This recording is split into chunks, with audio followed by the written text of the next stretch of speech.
Chapter 277. Being a photographer is a profession that naturally pursues beauty. This is also the founding philosophy of our magazine, to discover the beauty of different styles. You have the eyes to discover beauty, and you also have the skills to record beauty. This can be seen from Sway's photos. But, Sophia changed the topic and her light blue eyes moved to Steve. The latter subconsciously avoided her gaze, not daring to look into her eyes. However, Alice's photo disappointed me. Please note that it is the photos that disappointed me. You showed extraordinary skills, but you lost the pursuit of beauty and the purity of your soul. Mr. Steve, I think you should understand what I mean. Let's save some face for each other in social etiquette, okay? Her words hit the nail on the head, but they were tactful and appropriate. She pointed out the reason for firing Steve, but she did not expose his filth in public. Her iron-blooded professionalism and the gentleness unique to women formed a unique style. Steve's lips moved, trying to say something to save himself, but he could not say a word. His face was pale and he lowered his head dejectedly. I understand, Madame Sophia. This turn of events was not expected by the staff at the scene. While they were still dumbfounded, Sophia had already started to arrange the work in an orderly manner. Linda, contact the photographer, Ryan. Please arrange for Sway and Alice to rest for a while. Prepare for the meeting. I want to see the complete shooting plan. Under her orders, the originally chaotic scene was restored to order. Like a precise and efficient machine, it resumed its operation. Viscount Albert looked at this scene with infatuation. Oh God, this woman is too charming. Jianghu had nothing to do, so she got Viscount Albert's permission and went to the kitchen to make some snacks. The light yellow round pancake emitted a faint fragrance. Xiangqi thought that it was his sister's biscuit, so he opened his mouth to eat it. However, he was stopped. This is deer biscuit made with rice bran and wheat flour. People might have diarrhea if they eat it. Xiangqi's focus was obviously different from ordinary people. He blurted out, "Is it delicious?" Jianghu slowly typed a question mark. "Just don't eat it," she said. However, Xiangqi didn't believe her. While she wasn't paying attention, he secretly bit off half a piece and chewed like a little hamster. Although the taste was a little bland, it was made by his younger sister. For a crazy siscon, this was the best food in the world. Ryan, the cameraman who saved the scene, arrived as soon as possible. Because of the change of cameraman, Sway's part also needed to be res hot. But considering the problem of lighting, Jianghu was the first to be shot this time. Viscount Albert noticed Xianghu's deer biscuit and sighed. You want to use this to lure the deer over? That's impossible. There hasn't been a deer around the castle for many years. The deer in the nearby forest was a rare and protected species. They had white spots on their bodies and the horns of the male deer were especially beautiful. However, they were especially ferocious, and there were records of them attacking humans in the early years. Unfortunately, they were becoming rarer and rarer in recent years. Some experts speculated that the herd might be endangered or even extinct. Before he could finish his words, a pair of furry pointy ears popped out from the dense forest. Albert. Everyone held their breaths at the same time and stared in shock at the young deer that suddenly appeared. Chapter 278. The fawn's fur was very light, and it was dotted with white spots. Its limbs were slender and elegant. Perhaps it was because it was a female deer or because it was too small, it did not have antlers on its head. It only had two furry pointed ears, like an elf loved by the goddess of nature in the forest. At that moment, its round deer eyes were fixed on the deer biscuit in Xianghu's hand. An unbelievable guess surfaced in everyone's minds. Could it be that this fawn had appeared just for a bite of food? Jianghu blinked, lifted her skirt and walked toward the fawn. Viscount Albert reminded her softly, "Be careful. This breed of deer is very ferocious." The next second, the fawn ran to Jianghu and bit the deer biscuit in her hand. In the silent surroundings, the sound of the fawn chewing was particularly clear.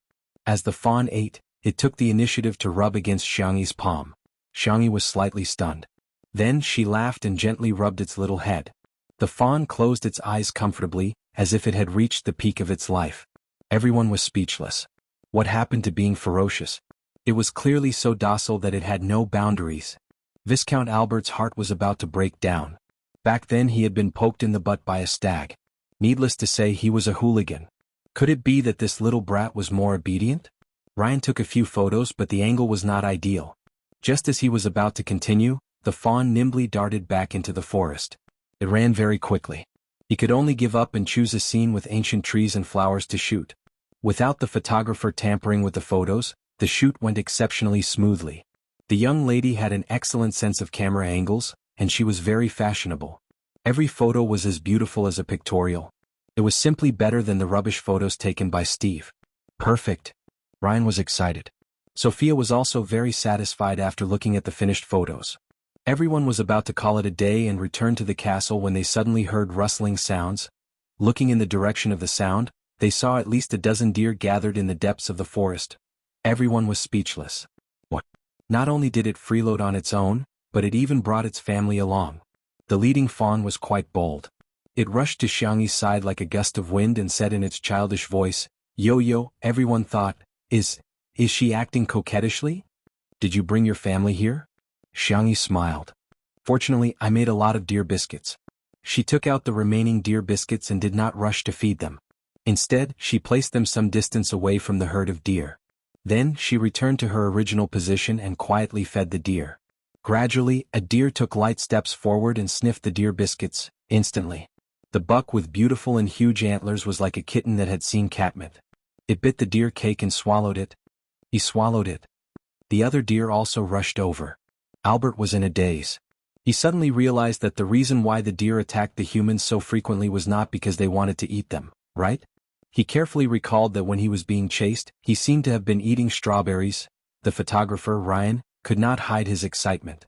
He stood or squatted, and in order to get a special angle he even lay on the ground and kept shooting with his SLR camera. It was too beautiful. It was as if the telephoto lens in a movie was zooming in slowly. The flowers and ancient trees outlined the colorful background like an oil painting. The deer and the young lady formed a harmonious natural rhythm. Even the light and shadow were warm and bright.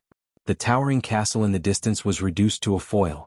All the beautiful scenery in the world could not compare to this moment. Chapter 279. All the beautiful moments were captured by the photographer's camera and turned into eternity. In the end, each photo was breathtakingly beautiful. The most innocent and naive little princess and the pure and flawless fawn, the artistic atmosphere was overwhelming. Everyone was full of praise for this set of photos. Next, Shui's shoot went very smoothly. He still maintained a high standard of performance and vividly portrayed the vampire in the dark. Then it was time for the highlight of the day, the two-person shoot. Sophia and the two of them talked about the shooting plan again. Unlike the abstract concepts in the past, this time they gave them a script-like existence. What we want to express is a sense of story through the depths of the photos. On the other hand, the Shui sisters had been mocking Xiangyi on Weibo for no other reason than the fact that there were only a few extreme fans of his girlfriend and wife, but Xiangyi's fans were increasing day by day. The Shui sisters had no choice but to switch the battlefield to the Muskmelon Forum. All of a sudden, the Muskmelon Forum was flooded with comments. Let's have a look at the Village Belle's outfit. My eyes say that she's ugly. Even an internationally renowned photographer can't save her. Everyone dislikes her when they see her. Judging from her appearance, the vase fairy has an unlikable face. Just as they were getting excited, a new post suddenly popped up.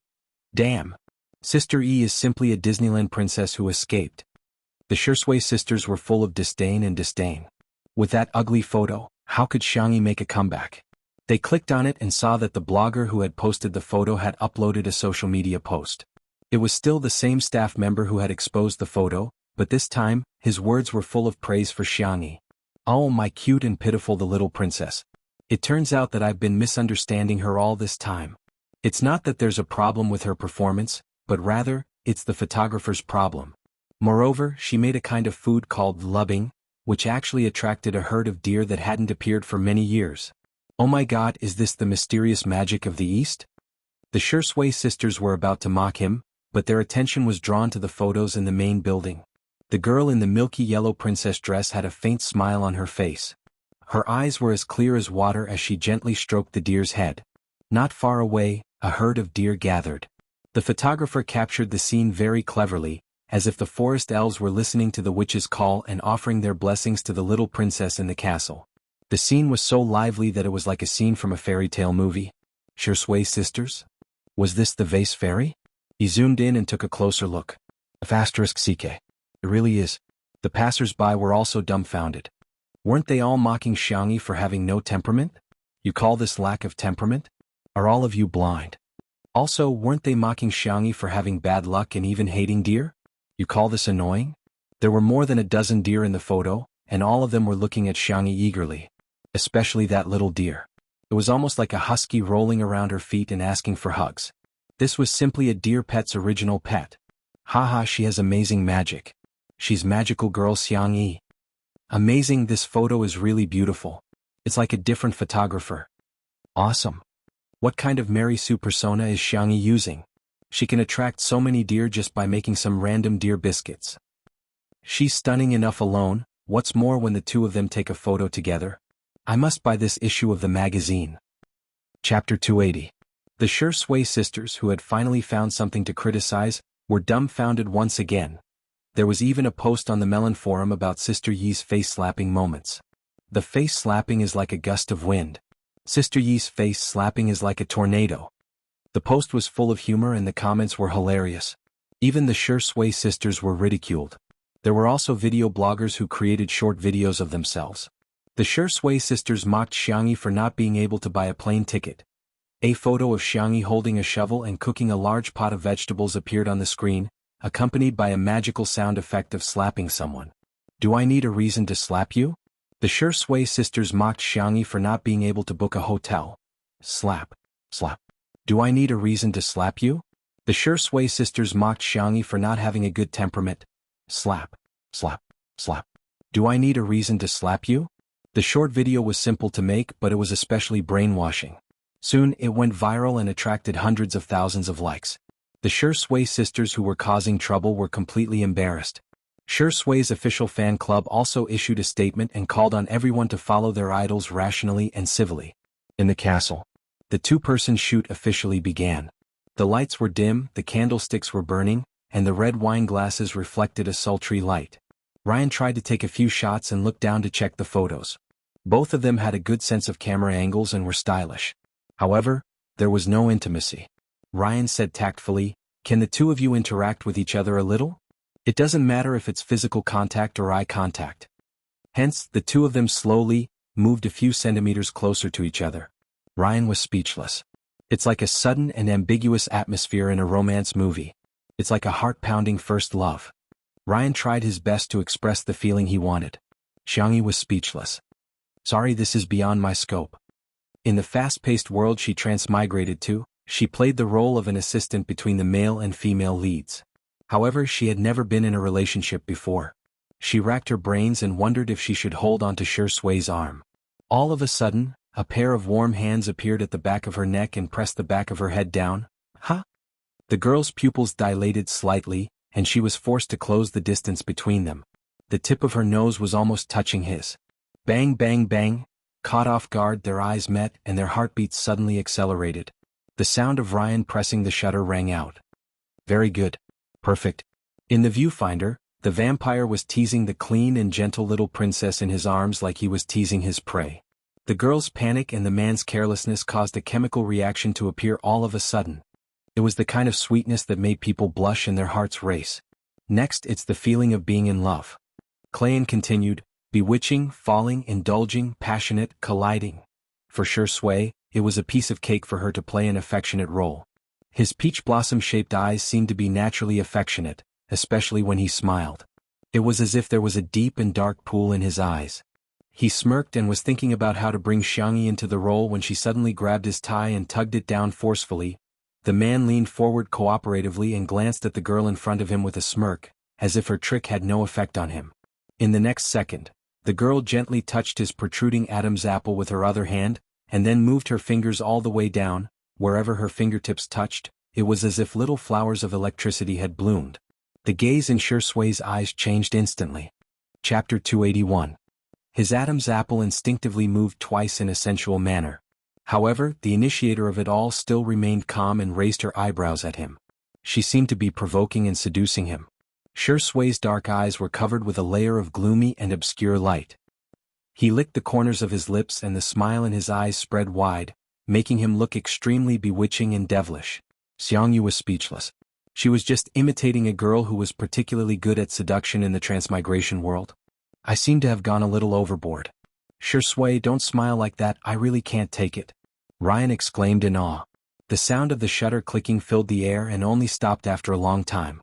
The photos were synchronized to the computer at the side, and Sophia immediately took a liking to a certain photo. She held her breath. Although she had seen a lot, she was still amazed by the beautiful scenery today.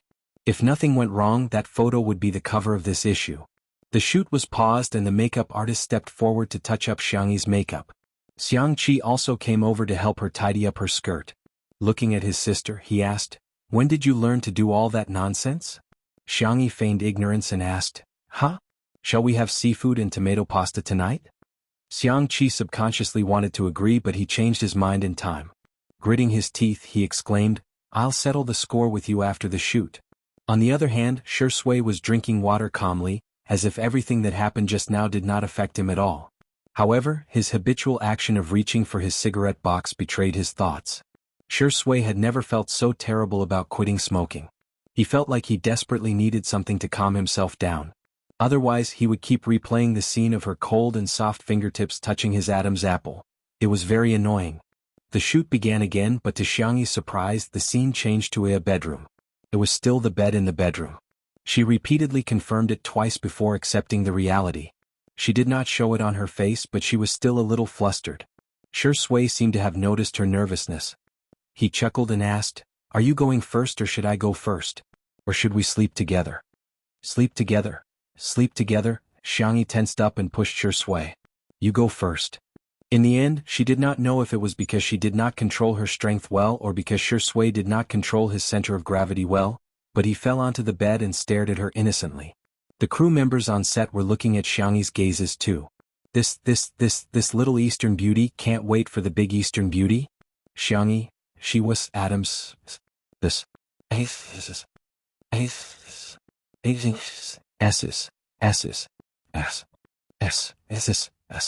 Shui did not say anything. He just stared at Xiangyi and smiled. Xiangyi whispered, "Have you been on the cover of a magazine before?" Shui, "Yes." Xiangyi, "No wonder you're so good at acting." The man raised his eyebrows. At such a close distance, there was an uncontrollable ambiguity fermenting in the air, diffusing and dispersing in the air. He seemed to be gently wrapping his arms around the girl's waist, but in fact he was full of strong possessiveness.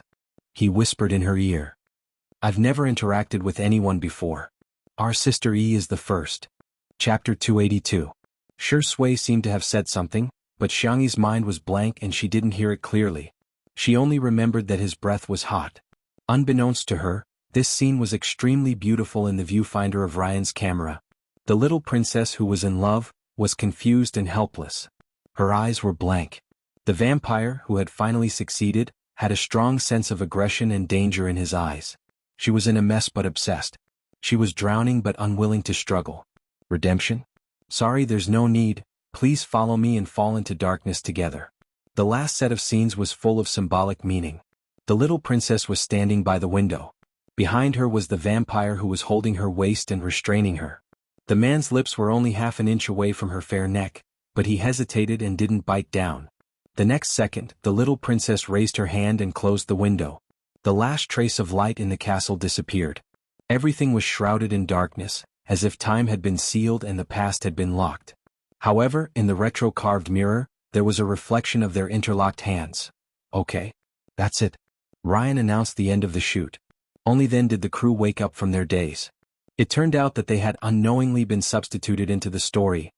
This story wasn't exactly a fairy tale love story. On the contrary, it was a little dark, but it was more shocking and memorable. Ryan and the others went to watch the film. Xiangyi stood rooted to the ground and didn't come back to her senses. It wasn't until Shui flicked her forehead that Xiangyi looked up slowly. Shui said calmly, "It's just a story." Xiangyi. Yeah. She was just in a trance for a moment. Were the lives she saw when she was traveling through worlds real or illusory? Were they just insignificant stories? Xiangyi. Shui suddenly called her full name. He didn't use his usual teasing tone. Instead, he said in a gentle and serious tone, "You are you, not someone else. Nothing can erase your existence." Existence. The girl subconsciously placed her palm on his chest. A deep and powerful heartbeat. She breathed a sigh of relief and finally pulled away from those chaotic thoughts. The next second, Shui clicked her tongue and said in a drawling tone, "Are you taking advantage of your brother so blatantly now?" Xiangyi. "No, I didn't." Shui, don't spout nonsense." She quickly retracted her hand, her expression especially indifferent and calm. My hand is dirty, let me wipe it.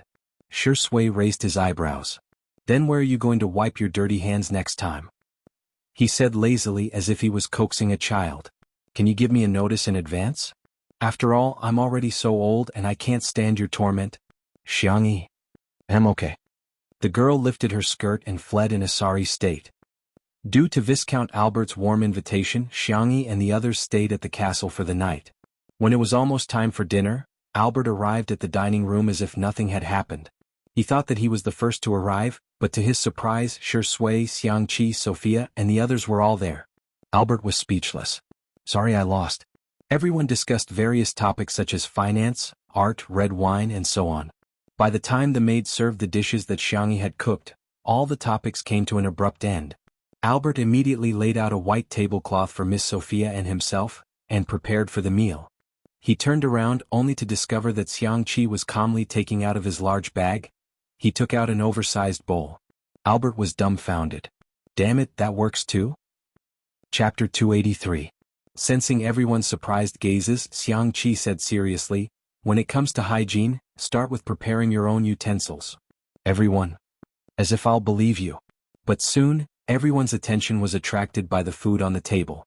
There was a chef in the castle, and Xiangyi thought that not everyone would like her cooking, so she made two simple dishes, a beef patty and a fried mushroom. The beef patty was made from beef tenderloin, which was marinated slightly before frying in a pan. The heat was controlled just right, and it could be dipped in black pepper sauce or tomato sauce according to one's taste. The fried mushroom was made from fresh mushrooms picked in the afternoon, mixed with flour, egg, and other ingredients and fried. It was then rolled in a circle of chili powder, cumin, and other condiments that the girl had brought from China. The aroma was overflowing and it went straight into everyone's nostrils. Albert felt that he was a devout believer. In the past, when he ate with others, he would lead them in praying. But today he recited the prayers very quickly, and then announced that it was time to eat. The beef patty was exquisitely made, and Albert bit off half of it in one bite. The juices of the meat filling splattered, and it bloomed beautifully on his taste buds.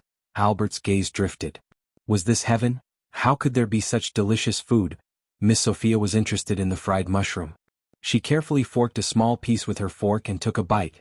The fried mushroom had a crispy outer layer, but the mushroom inside was fresh and tender. The combination of the three flavors of egg, flour, and mushroom formed a rich and complex texture. She felt that she could use an article to describe this wonderful feeling. As for Xiangqi, he liked to eat noodles, so Xiangyi scooped a bowl of seafood and tomato pasta for him. Then she added a circle of fried mushrooms and a circle of sliced beef patties, forming a unique big bowl of seafood pasta with rice. As he ate, he glanced provocatively at Shi Sui. My sister only scooped rice for me. Shi Sui's expression didn't change. There was nothing wrong with his dining etiquette, and he was elegant and noble. When he was almost done eating, he wiped the corners of his mouth with a snow-white napkin and suddenly said, Sister E, have you thought about what to make for Big Brother's in-flight meal? Upon hearing the word Big Brother, Xiangqi instinctively sat up straight, even forgetting to chew the pasta at the corner of his mouth. Xiangyi nodded. Yes, I'll make Big Brother's favorite dishes. She tilted her head and looked at Xiangqi. Big Brother, do you want to accompany me? Let's go home and see Grandpa. Regardless of whether it was to accompany his sister or visit his grandfather, he was very happy with these two options. However, with the addition of the option of going with his elder brother, this question instantly became a question of death. Sister, you're not a kid anymore. You're a big friend now. Xiangqi acted like a big brother and said in a dignified manner, Can you be a little more mature? Do you need me to accompany you on the plane? Oh, Shi Sui smiled. It's okay. I'll accompany you, Xiangqi. Motherf asterisk her. However, he couldn't do anything to Shi Sui. He was afraid of his big brother, but Shi Sui wasn't afraid at all. De quoi? Albert's Chinese wasn't very good, and he tried to join Xiangyi and the other two's group chat. He was very confused. It's fine to bring a big bowl, but do you have to bring a big pot? Xiangqi took advantage of his big brother's absence to reveal his dark history. When my family went camping, my big brother brought a big pot. But, he paused and said in a sorrowful tone, I had to carry it for him the whole time.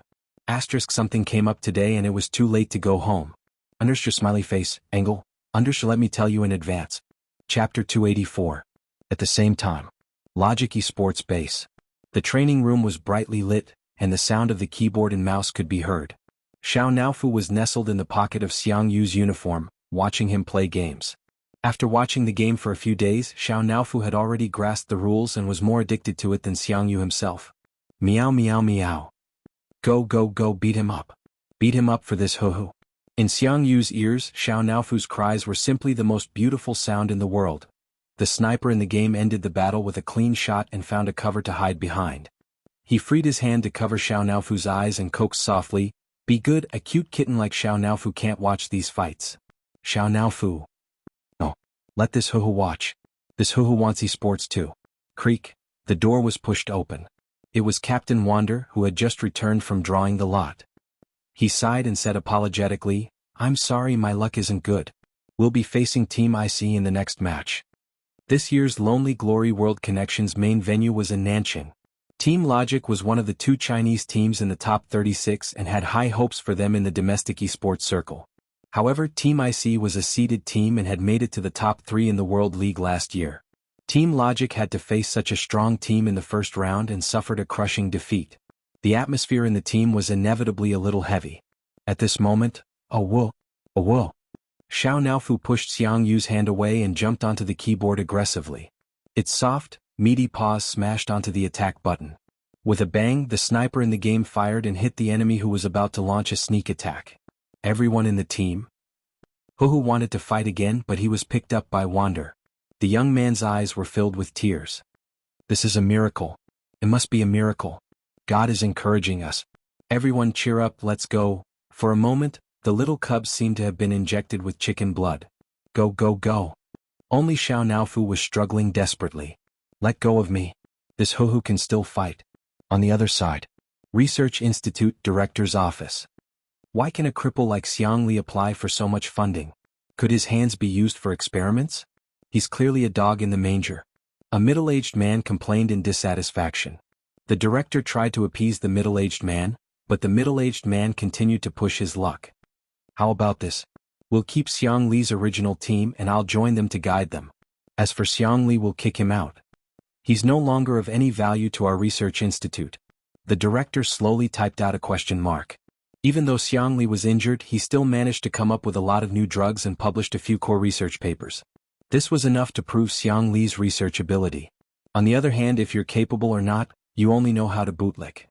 Where did you get the face to say that you want to kick Xiang Li out? The director pulled a long face. First of all, Professor Xiang Li's hand will recover soon. Secondly, Professor Xiang Li has discovered an extract from seaweed. His research has made great progress. No matter who they replace, they will never replace Professor Xiang Li. At the same time, in the middle of the bustling city, rows upon rows of buildings were brightly lit. In front of the floor-to-ceiling window, Sangchen, wearing a black nightgown, coldly rejected his business partner on the phone. "New case. Not interested. I have more important things to do."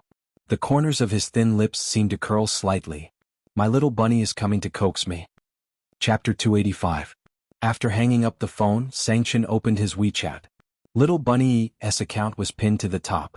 He tapped on the chat box with his slender fingers and saw that there were 0 unread messages. However, there was a new status update on his WeChat moments. It was a selfie of Xiangyi and Xiangqi, in which Shi Sui's side profile was accidentally captured. The caption of the picture was, "Xiangyi is super handsome today too. Oh, asterisk, asterisk." Oh, the two of them shared a lot of friends and there were already many comments below. Annoying number 4, "I'm obviously the most handsome." Annoying number 3, replied to annoying number 4, "Go away, go away. Your third brother is the most handsome, got it?" Annoying number 2, "Tutu, can you send me a photo of Xiangqi?" Shi Sui, "What about me?" Sangchen, "Ha. What a bunch of annoying people." It was late at night, but he wasn't sleepy at all. Instead, he tapped on Weibo to kill some time. His account was verified as lawyer of Linshan Law Offices, so he would usually receive a lot of mentions, all of which were for legal advice. Occasionally, Sangchen would reply to a few of them. Today, as usual, he scrolled through the list and scrolled past a comment that read, "May I ask if you've accepted a case for public welfare legal aid?" QAQ. He stopped scrolling. It wasn't because of the content, but because of the user's nickname. Guardian of the bestie in the world. The avatar used was a screenshot of Xiangyi in 2 under 1 roof, with her hair tied up in a bun. The little girl was smiling with her head tilted to the side. After adding some filters and various special effects, she looked even more gentle and adorable. Sanction saved it with a straight face, then subconsciously opened the avatar's Weibo account. Obviously, Guardian was a fan of Xiangyi, and almost every post was related to Xiangyi. However, Sanction couldn't understand her messy seniority logic. Ah, Xiangyi is so beautiful, Mama loves you. Sister E is so soft, I really want to rub her. She even has dimples, she's so sweet. Damn it, E is so awesome today. Away is dead. I want to be a fan for 1 second. However, that did not stop Sanction from saving photos and videos. After he was satisfied with saving dozens of photos, he noticed that Guardian had updated his Weibo. Guarding the best in the world. If you don't vote, I won't vote. When will EE be able to make a name for herself? Don't forget to help Xiangyi get on the rankings. Also, our fan club group number is XXXX. Welcome everyone to join. Sanction checked the links that she had sent him. They were all different kinds of rankings. Xiangyi's popularity was at the bottom. Sanction furrowed his brows and sent a private message to the other party. Tutu Dage V, I can take the case. Big brother Tutu V, but I have 2 requests. The other party replied instantly, Ah, really? Please speak. The Guardian in front of the screen was extremely excited. Although this lawyer's ID was a little strange, he was still a lawyer from Linchin law firm. She had asked for help from many lawyers, but all of them were ignored. To her surprise, the only one who replied was one of the top lawyers in the industry. A new message popped up in the chat and the Guardian checked it nervously, for fear that the other party would make a difficult request. That would be terrible. Tutu Dage V, teach me how to get on the rankings. The Guardian : Buzz, Tutu Dage V, also add me to Little Bunnies? Yes, Xiangyi's fan club. Thank you. The Guardian : She was in a trance. She didn't expect the other party to make such a request. Is this the legendary male fan? Or is he a male fan? Asterisk asterisk today is salted fish warm, guilty? Don't be mean to me, I'll catch up on it during the day. Good night QAQ. Chapter 286. Probably because she didn't reply, the other party sent another message. Tutu Big Brother V, what's the matter? Is there a problem? Guardian hurriedly replied, No. It's totally okay. Then this brother fan very professionally asked her to send him the details of the case. In order to make it easier to contact him, he even gave her a WeChat signal. Guardian added him as a friend nervously and quickly accepted it. She checked this brother fan's WeChat moments and realized that he didn't set it to be open within 3 days. However, there were only a few posts in total. They were from 2 days ago, a year ago, and a year and a half ago. 2 days ago, I'm on annual leave, please contact my assistant Gu Jingxi for work matters. A year ago, Little Bunny ran away from home. A year and a half ago, camping with my sister and cooking noodles in a big pot. Tastes pretty good. It seems that he also has a sister named Little Bunny. What a coincidence, it's actually the same as Xiangyi's nickname. In order to show her sincerity, Guardian meticulously created a tutorial for voting on the rankings and sent it to him. She also added him to Xiangyi's fan club. Chin, thank you. Guardian replied with an emoji and ran to watch the cut version of Two Under One Roof that only had clips of Xiangyi. From time to time she would let out a goose-like laughter. After more than half an hour, new messages suddenly popped up on WeChat. Damn, Sister E has a rich fan now. She's rushed to the top of the female celebrity popularity list. She's also the first on the most popular list. I'm impressed, what kind of big shot is this? Tutu Big Brother? This name sounds a bit familiar, haha, is he Xiangyi's brother fan? Guardian froze for a moment and went to check the various major rankings, only to find that this brother fan was a typical person of few words and was good at gambling. He was also very generous with his money. She was extremely excited and posted in the group, Great, our Xiangyi is also someone with a big fan club. There were sounds of agreement below. Suddenly, Tutu Big Brother, someone bullied her? The group was silent for a few seconds. In an instant, everyone was worshipping the big boss with slipping hair and kneeling emojis. After a while, someone finally sent a voice message to Tutu's older brother to explain, that's right. That all is well year-round character and Shursui sister is always leading our sister E around. Even after being slapped in the face a few times, she still doesn't know how to restrain herself. Just now, she even posted on Weibo that Sister E was going to drive her to her death. I'm speechless. As she spoke, she even sent out a link. It was a Weibo post from All Is Well year-round. The gist of the post was that she couldn't bear the evil in this world and that her only ray of light had been snatched away by others. She wanted to leave. Many fans comforted her in the comments section, and there were also people who passionately insulted Jianghu, accusing her of driving a depressed patient to death. There were already more than 10,000 likes. Sangchen, who was standing in front of the floor-to-ceiling window, combed his messy hair. He never liked listening to long speeches, but he patiently finished listening to the lecture. TSK. How dare they bully his little bunny? Tutu Big Brother, got it? Tutu Big Brother, the internet is not a lawless place. I will send a lawyer's letter to all the Weibo users who insulted Jianghu.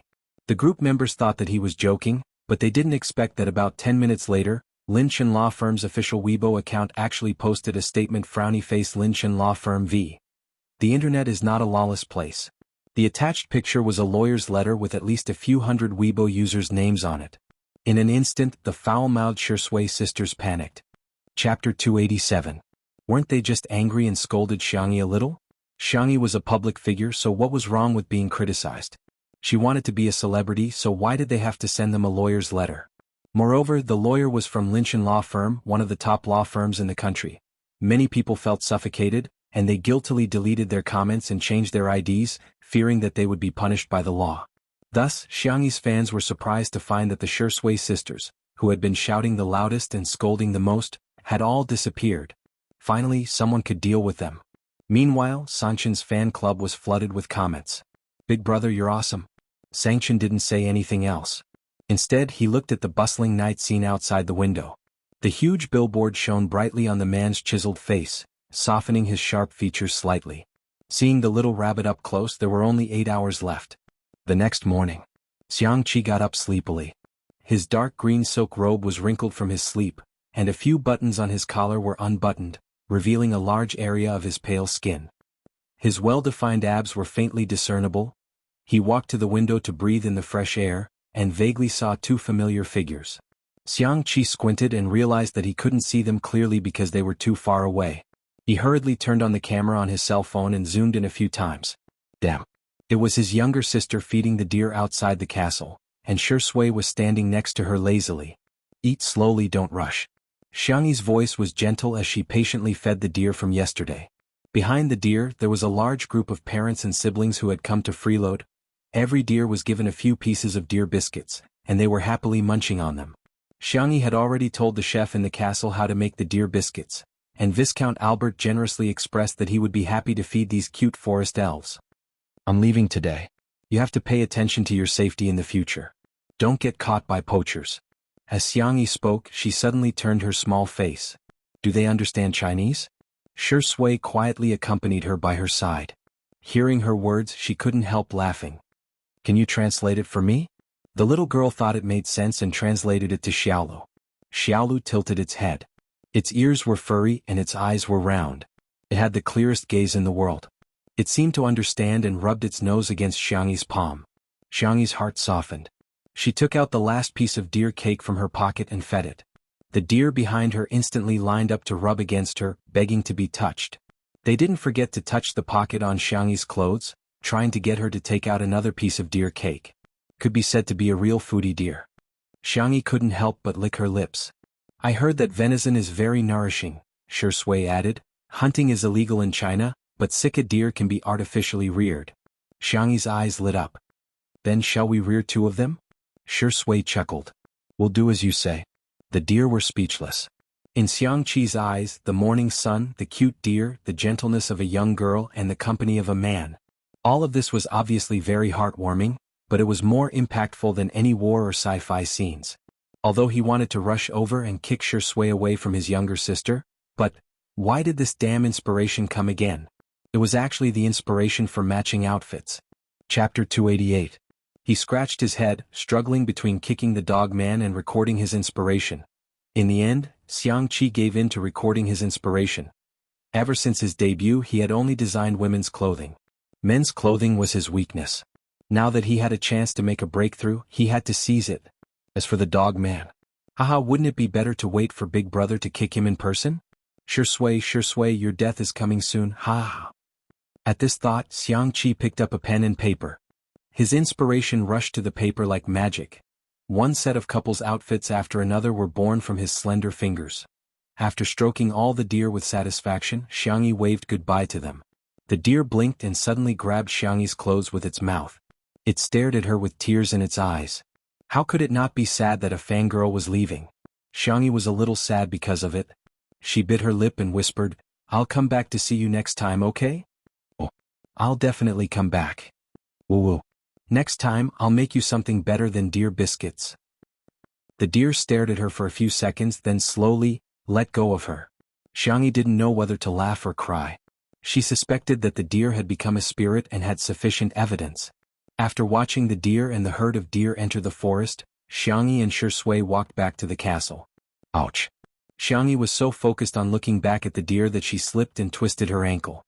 Shui caught her in time and asked with a frown, "Are you okay? Should I carry you back?" Imagining that scene, Xiangyi felt a little embarrassed. She said calmly, "I'm fine, I can still walk." The next second, a black Rolls-Royce stopped beside her. The door opened automatically, revealing the cold and indifferent gaze of the man in the car. "Xiangyi? Big brother is here." Her cherry lips opened slightly. She wanted to greet him, but she didn't dare to call him big brother. Sangchen calmly got out of the car. He was 188 centimeters tall, with broad shoulders and long legs. Dressed in a black suit, his facial features were deep and handsome. His entire body was covered with a layer of earth-shattering coldness, as if it could crush the sunlight behind him. He lowered his eyes and glanced at Xiangyi. "Broken leg?" Xiangyi shook her head in fear. No. Then do you need to hide in another man's arms?" Xiangyi came to her senses and tried to pry Shui's hand away. Unexpectedly, Shui tightened his grip and hugged her shoulder even tighter. His peach blossom eyes curved slightly, and the corners of his mouth curled into a lazy smile. "Big brother, long time no see," Sangchen looked at him in the eye. It was a silent confrontation between two men. A moment later, Sangchen sneered, "Get your dirty hands off me." Xiangyi subconsciously defended Shui. He didn't touch the deer. "His hands are not dirty." Whoosh, big brother's cold gaze swept over. The young girl shrank her neck and said pitifully, "Brother, my ankle hurts." Actually, it wasn't that painful. However, in front of big brother, this little bit of pain seemed to be a great grievance. Because she had been doted on before, she dared to be fearless and willful. "Now you know pain?" For some reason, although Sangchen's tone was still cold, it wasn't as fierce as before. He raised his long black eyebrows. "So?" Xiangyi mustered up her courage. "So, brother, can you carry me back?" Sangchen looked at her and didn't say anything. "Boo-hoo, I can't, I'm going to cry." The young girl was terrified and changed her words. "Are you tired from the car ride?" "I can carry you, it's not impossible." Chapter 289. Afraid that her brother would not believe her sincerity, Xiangyi clenched her fists and tried to flex her muscles. "Brother, I'm very strong. If you don't like to carry me, I can carry you." Sangchen shifted his gaze onto her fair arms and couldn't help but frown. In the past year, that person had been using a very unhealthy method to lose weight, going on a diet. Xiangyi had lost a lot of weight and her arms were sickly slender. They looked so fragile that they could be broken easily. "Forget it, what's the point of getting angry with her?" Sangchen said with a sullen expression, "Come here." Xiangyi did not move. It was not that she didn't want to go, but rather she was too scared. She felt safer staying by Shui's side. Watching as she shrank towards Shui, Sangchen's temples began to throb. This little bunny needs to be taught a lesson. Is she really going to fall in love at such a young age? Does she have any respect for the family rules?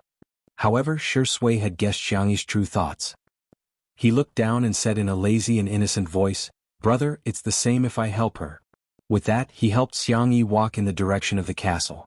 Sangchen shifted his gaze from his sister to Shui's legs.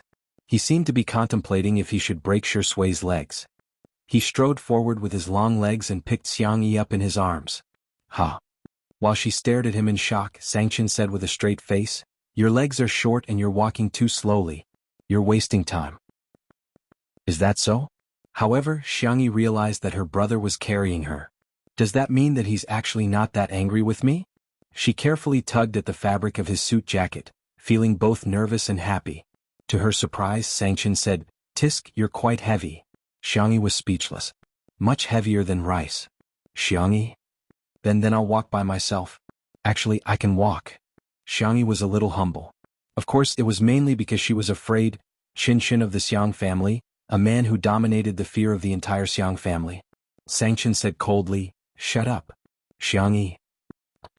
Wu Wu Wu did not dare to speak anymore. Shi Sui, who was standing behind her, smiled happily.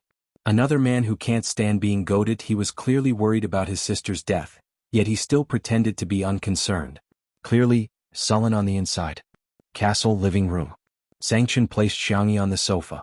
He had been to the castle a few times and was very familiar with the layout. He got up and went to the kitchen to get some ice.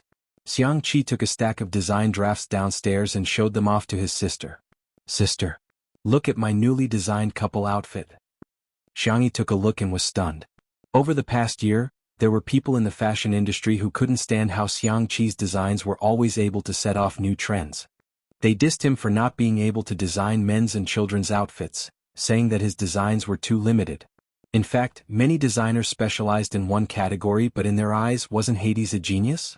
A genius had to be all-round, otherwise he would be a good-for-nothing.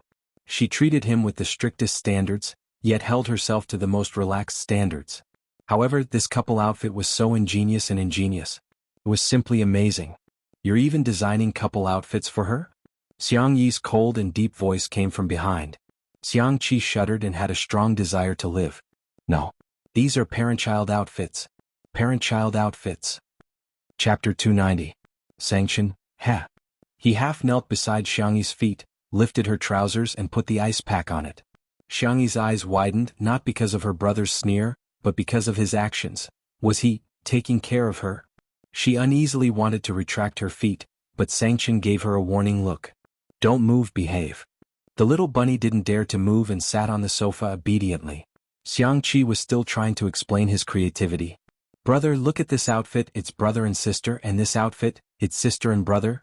Sangchen's face was cold. Go on, go on, go on. See if I'll give you a look." "Don't think I don't know. Sister is your muse, your source of inspiration." That's right, all of Xiang Qi's designs were more or less related to Xiangyi. The perfect combination of his siscon and his pursuit of the ultimate art miraculously created sparks of inspiration. Sangchen, ha. Xiang Qi was about to cry and instinctively hid behind Shi Sui.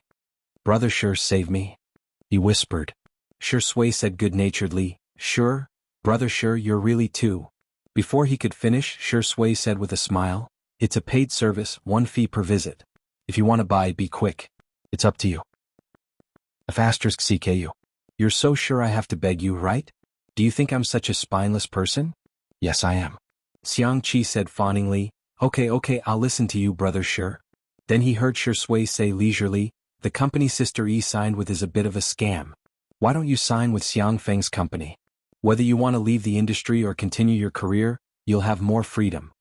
The word Xiang Feng naturally attracted hatred, and Shi Sui knew this very well. As expected, Sangchen frowned. What's he doing? It's been so long and he still hasn't prepared the contract? Shi Sui chimed in, "That's right. Sangchen, I'll call him right now." He threw the ice pack to Shi Sui and went to call Xiang Feng with a sullen face. Far away in Nanqing, Xiang Feng was still sleeping due to the jet lag. In a daze, he received a call from nephew Gu and was reprimanded. Xiang Feng? It was very fascinating. In the living room, Xiang Qi was shocked to see that Sangchen's attention had been diverted by the simple act of using his uncle as bait. What kind of operation was this? Teach me. Shi Sui bent down and carefully applied ice to Xiangyi's ankle. The girl's pink toes curled up, feeling extremely uncomfortable. She didn't think it was a big deal for her brother to give her an ice pack. However, it was Shi Sui. It seemed to be completely different. Does it still hurt? Shi Sui asked in a gentle voice and looked up. At that moment, Xiangyi actually didn't dare to make eye contact with him. The ambiguous atmosphere made her heart thump loudly, as if it had been hooked by a silk thread. Xiangyi cleared her throat and said, "I'm done." Shi Sui asked, "Are you sure?" Xiangyi answered, "Yes." Shi Sui finally put away the ice pack. Seeing how uneasy she was, he smirked and asked, "Are you that scared of Sangchen? Is he going to eat you up?" He originally meant to comfort Xiangyi, but to his surprise the Xiang siblings widened their eyes in horror. Xiang Qi murmured timidly, "Xiang Feng doesn't eat people up, does he?" Xiangyi swallowed her saliva and said, "I don't think so, Oh my God, it's so scary. The two of them huddled together pitifully and shivered uncontrollably. Shui was speechless. The demon of the Xiang family indeed lives up to his reputation. Chapter 291. Sanction came back after the call and glanced at Xiangyi. We can sign the contract when we get back. Xiangyi? What kind of efficiency was this? Then Sanction turned to look at Xiangqi.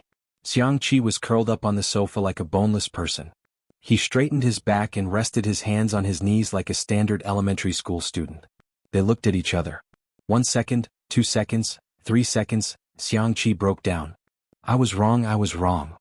Sanction said unhurriedly, tell me, what did you do wrong? I was wrong in every way. Xiangqi said weakly. It's a couple outfit, but it's just a design. It doesn't mean that I support my sister's relationship. Sanction said, go on. Xiangqi confessed everything. I shouldn't have eaten my sister's dear biscuits.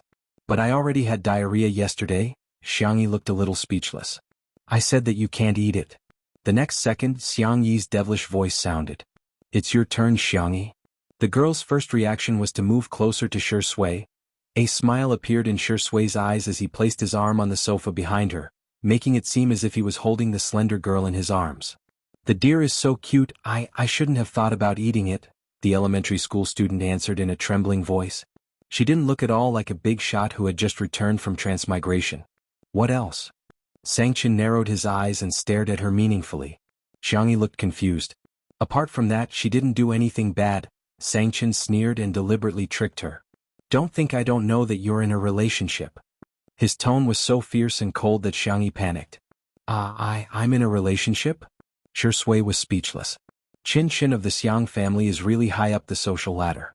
Seeing his sister's reaction, Sanction was slightly relieved. That's good. Xiangyi felt as if she had been granted amnesty. Then I'll go prepare the in-flight meal. She slipped into the kitchen, feeling as if she had dodged a bullet. Xiangqi couldn't be bothered to eat his sister's cooking anymore. He tidied up his big bowl and said, Brother, I'm going to make a dress for my sister. Bye-bye. He wasn't a coward. He was following his heart and listening to the truest summons from the depths of his heart. Only Sanction and Shui were left in the living room. Sanction picked an armchair and sat down. His long legs were crossed and his arms were crossed. His aura was incomparably strong. I advise you, it's best that you don't have any thoughts about my little bunny. Shui, okay big brother, Sanction. Speak properly. Shui blinked. What if Tutu has ulterior motives toward me? Should I reluctantly accept it or act in self-defense? Jeske, how worrying. Sanction. He took a deep breath. There was only one thought in his mind. This dog of a man is really asking for a beating. Xiangyi had prepared a sumptuous meal. She either put it in a thermos or refrigerated it. She was going to put it all on Tutu's plane later. She was going to take a plane with Huaxiang, which meant that they were going on a trip together. Albert followed the smell and shamelessly expressed that he wanted to try it. Xiangyi's eyes curved into crescents. I saved one for you. Albert was touched. Alice, you're an angel. The next second, Sanction's cold voice rang out. You didn't make it for me? Pack it all up. Albert said angrily, Are you the devil? Sanction nodded proudly. Thank you, you flatter me. Albert was speechless. Chapter 292. Under her brother's gaze, Xiangyi braced herself and packed up all the food. Tutu landed in the manor and Sanction grabbed his sister's collar to board the plane. Albert waved goodbye to them with tears in his eyes, though it was unclear if he was upset because of the separation or because he couldn't eat Xiangyi's cooking. The plane hovered in the sky for thousands of miles. The deer in the forest seemed to have sensed something as they raised their heads and began barking, seemingly bidding farewell to Xiangyi. On Tutu. In addition to the resting area, there was also a tea area with a sofa and a coffee table. Sanction was the first to take a seat. Shui sat opposite him. The two men then looked at Xiangyi in unison. The two rows of sofas were facing each other. In other words, Xiangyi could only choose to sit next to one of them. Xiangyi was speechless. If I sit next to Big Brother, I won't be able to escape when I get beaten up. It seems safer to sit next to Shui. With that thought in mind, she slowly moved forward and sat down next to Shui. In an instant, one was elated. The other had an icy cold gaze. Sanction picked up the porcelain teacup with a straight face and took a sip of green tea. He wasn't angry. He wasn't angry at all. Shui, on the other hand, was calm and composed. She even began chatting with Xiangyi about the topic of two under one roof. Xiangyi gradually relaxed. Sangchen waited for more than 10 minutes, but Xiangyi did not take the initiative to speak to him at all. He almost crushed the porcelain teacup in his hand. Ahem. He cleared his throat. His words had the effect of silencing her. Xiangyi kept quiet out of fear, not daring to speak. Shi Sui glanced at him with a smirk and remained silent.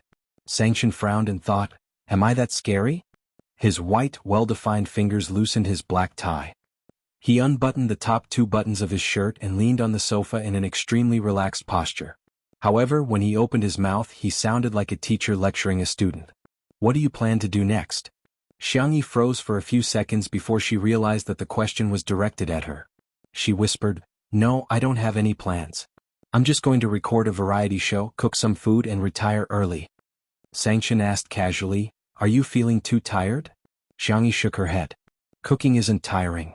How could she feel tired doing something she liked? Sangchen continued asking, did anyone bully you? He glanced at Shi Sui meaningfully. Little Rabbit was extremely obedient and her voice was soft. No, everyone is very good. I feel that filming this variety show is quite fun. Sangchen replied with an and said indifferently, if someone makes you unhappy, do you know what to do? I know how to answer this question. Xiangyi was a little excited. Tell the family. Childish, Sangchen said coldly. It's to make the other party even more unhappy, got it? Xiangyi? You don't even know how to do this? Do you still need me to teach you? Xiangyi swallowed her saliva. I think I know how to. Sangchen finally revealed a satisfied expression. The journey was long and Xiangyi soon felt sleepy. She leaned against the back of the sofa and fell asleep. Shi Sui moved her little head to her shoulder as if there was no one else around. Sangchen. Do you think I'm dead? Before he could say anything, Shi Sui spoke first. I didn't expect you to be angry. I didn't do it on purpose. Sangchen gritted his teeth. You? Shi Sui interrupted him innocently. Don't be angry, brother. I'll apologize to you, okay? Sangchen. Even green tea can't compare to you. Chapter 293. Other than his uncle Xiang Feng, no one had made Sangchen so angry for many years. His voice was as cold as ice. You dare to take advantage of my sister in front of me? Brother, why would you think that? Shi Sui smiled. I was just worried that Sister Yi wouldn't be able to sleep well, so I helped her. I didn't even ask Sister Yi to thank me. Sangchen inhaled and exhaled. Bear with it for a while. Bear with it, my ass. Seeing that the tutu was about to act violently, Shi Sui successfully stopped Sangchen with one sentence. Brother, can you be gentler when you hit me? I don't want to disturb Sister Yi's rest. *CKU. Glancing at the sleeping bunny, Sangchen closed his eyes and suppressed the urge to throw this man out of the plane. Perhaps it was because of her brother, although Xiangyi seemed to be afraid of him on the surface, she subconsciously felt very safe. She slept for more than 2 hours. She opened her eyes in a daze and found herself leaning on Shi Sui's shoulder. She quickly propped herself up and apologized softly. I'm sorry, I didn't mean it. Why didn't you push me away? Sangchen was so angry that he wanted to vomit blood. It was obviously this dog of a man who pressed you on his shoulder. He was just short of tying a rope to his body. Shi Sui was calm and collected like a sly old fox. My shoulder is a little sore. Xiangyi suggested gently, then let me massage it for you? Will it be too much trouble for you? No, it's my fault. Shi Sui blinked her eyelashes. Thank you, Sister Yi. Sangchen saw this scene. If this wasn't the behavior of a green tea, then what was? He pinched his eyebrows and vaguely understood what Shi Sui meant when she said that the bunny was plotting against him. It was this dog of a man who had dug a hole and tricked Little Rabbit into jumping in. However, what puzzled him was that the Little Rabbit had always been wary of outsiders. Why was she completely defenseless against this dog of a man? Although he was angry, he still had to eat. When the food was taken out of the thermos, it was still steaming. There were 6 dishes and 1 soup, all sumptuous and nutritious. Most of them were Sangchen's favorite dishes. Braised lion's head in soy sauce was made of 70% lean meat and 30% fatty meat. It was hand-chopped into minced meat and mixed with water chestnuts and shiitake mushrooms to make meatballs. The meatballs were first fried and then boiled. The meatballs were filled with mellow and fragrant sauce. The steamed carrot dish was made by shredding carrots, adding vegetable oil, flour, salt, and so on. After steaming, adding garlic juice and chili oil according to the taste. The shredded carrots were loose and soft. There was also mapo tofu, braised chicken, shrimp, scrambled eggs, winter melon pork rib soup, and so on. Due to the limited ingredients overseas, Xiangyi made all the more common home-cooked dishes. However, Sangchen had not eaten for a long time, the taste of home. After tasting the first dish, his tightly knitted eyebrows relaxed. He even found Shui, this dog of a man, much more pleasing to the eye. Xiangyi nervously picked up a lion's head for Sangchen. "Brother, you eat more." She was so nervous that her palms were sweaty. She was even prepared that her brother would throw the food she picked up into the trash can. However, she did not expect. Sangchen calmly ate the lion's head she picked for him. Xiangyi felt relieved and asked tentatively, "How's the taste?" "It's so." Sangchen indifferently commented. The next second, he blocked Shui's chopsticks with his chopsticks and raised his eyebrows. "Try picking up another one." Chapter 294. Xiangyi's brothers were all single. Whether or not they would protect their wives was an unsolved mystery, but protecting their food was one of their ancestral skills. It was comparable to climbing trees and being arrogant. When the eldest brother wasn't around, they would snatch his food. When the eldest brother was around, they would share his food. Of course, it wasn't an equal distribution. Instead, it was based on status and strength. Qin of the Xiang family would always be number one. No one dared to take away a single grain of rice from him. After the distribution was completed, it was as if a wild beast had successfully divided its territory. Everyone was extremely protective of their food. Shui retreated in order to advance. She retracted her chopsticks and forced a smile at Xiangyi. "It's okay, I can eat the vegetables." She then picked up a piece of vegetable and placed it in her bowl. In comparison, Sangchen was like a landlord who bullied the weak. Xiangyi wavered again. She moved closer to Shui and whispered in her ear, "Don't be afraid, I'll leave some food for you. You can secretly eat it later. Don't get caught." Shui's eyes were filled with a scheming smile. "Sister E, you're so nice." Sangchen, who had good hearing, twitched his eyebrows. More than 10 hours later, the plane arrived at the Xiang family's manor. Due to the time difference, it was still daytime in Nanqing. Sangchen didn't sleep much on the plane.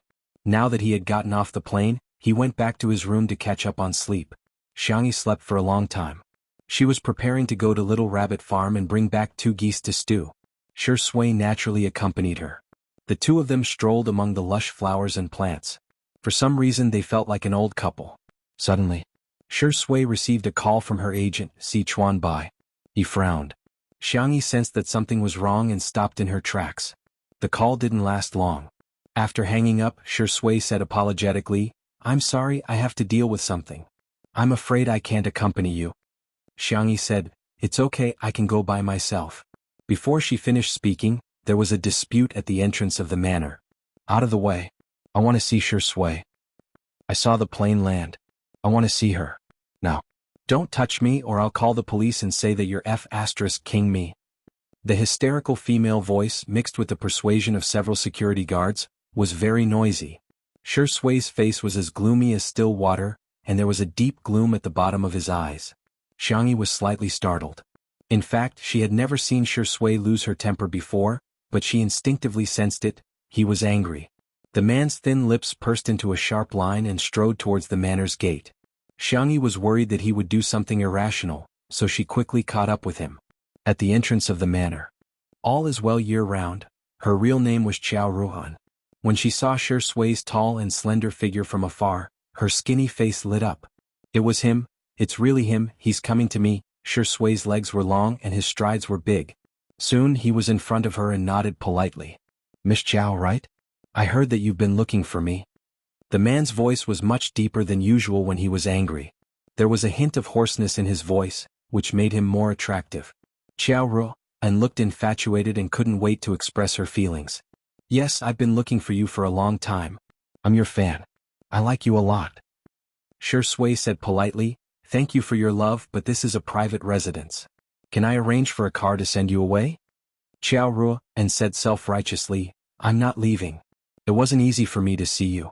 Why should I leave?" She was caught off guard and grabbed Shui's hand. Chapter 295.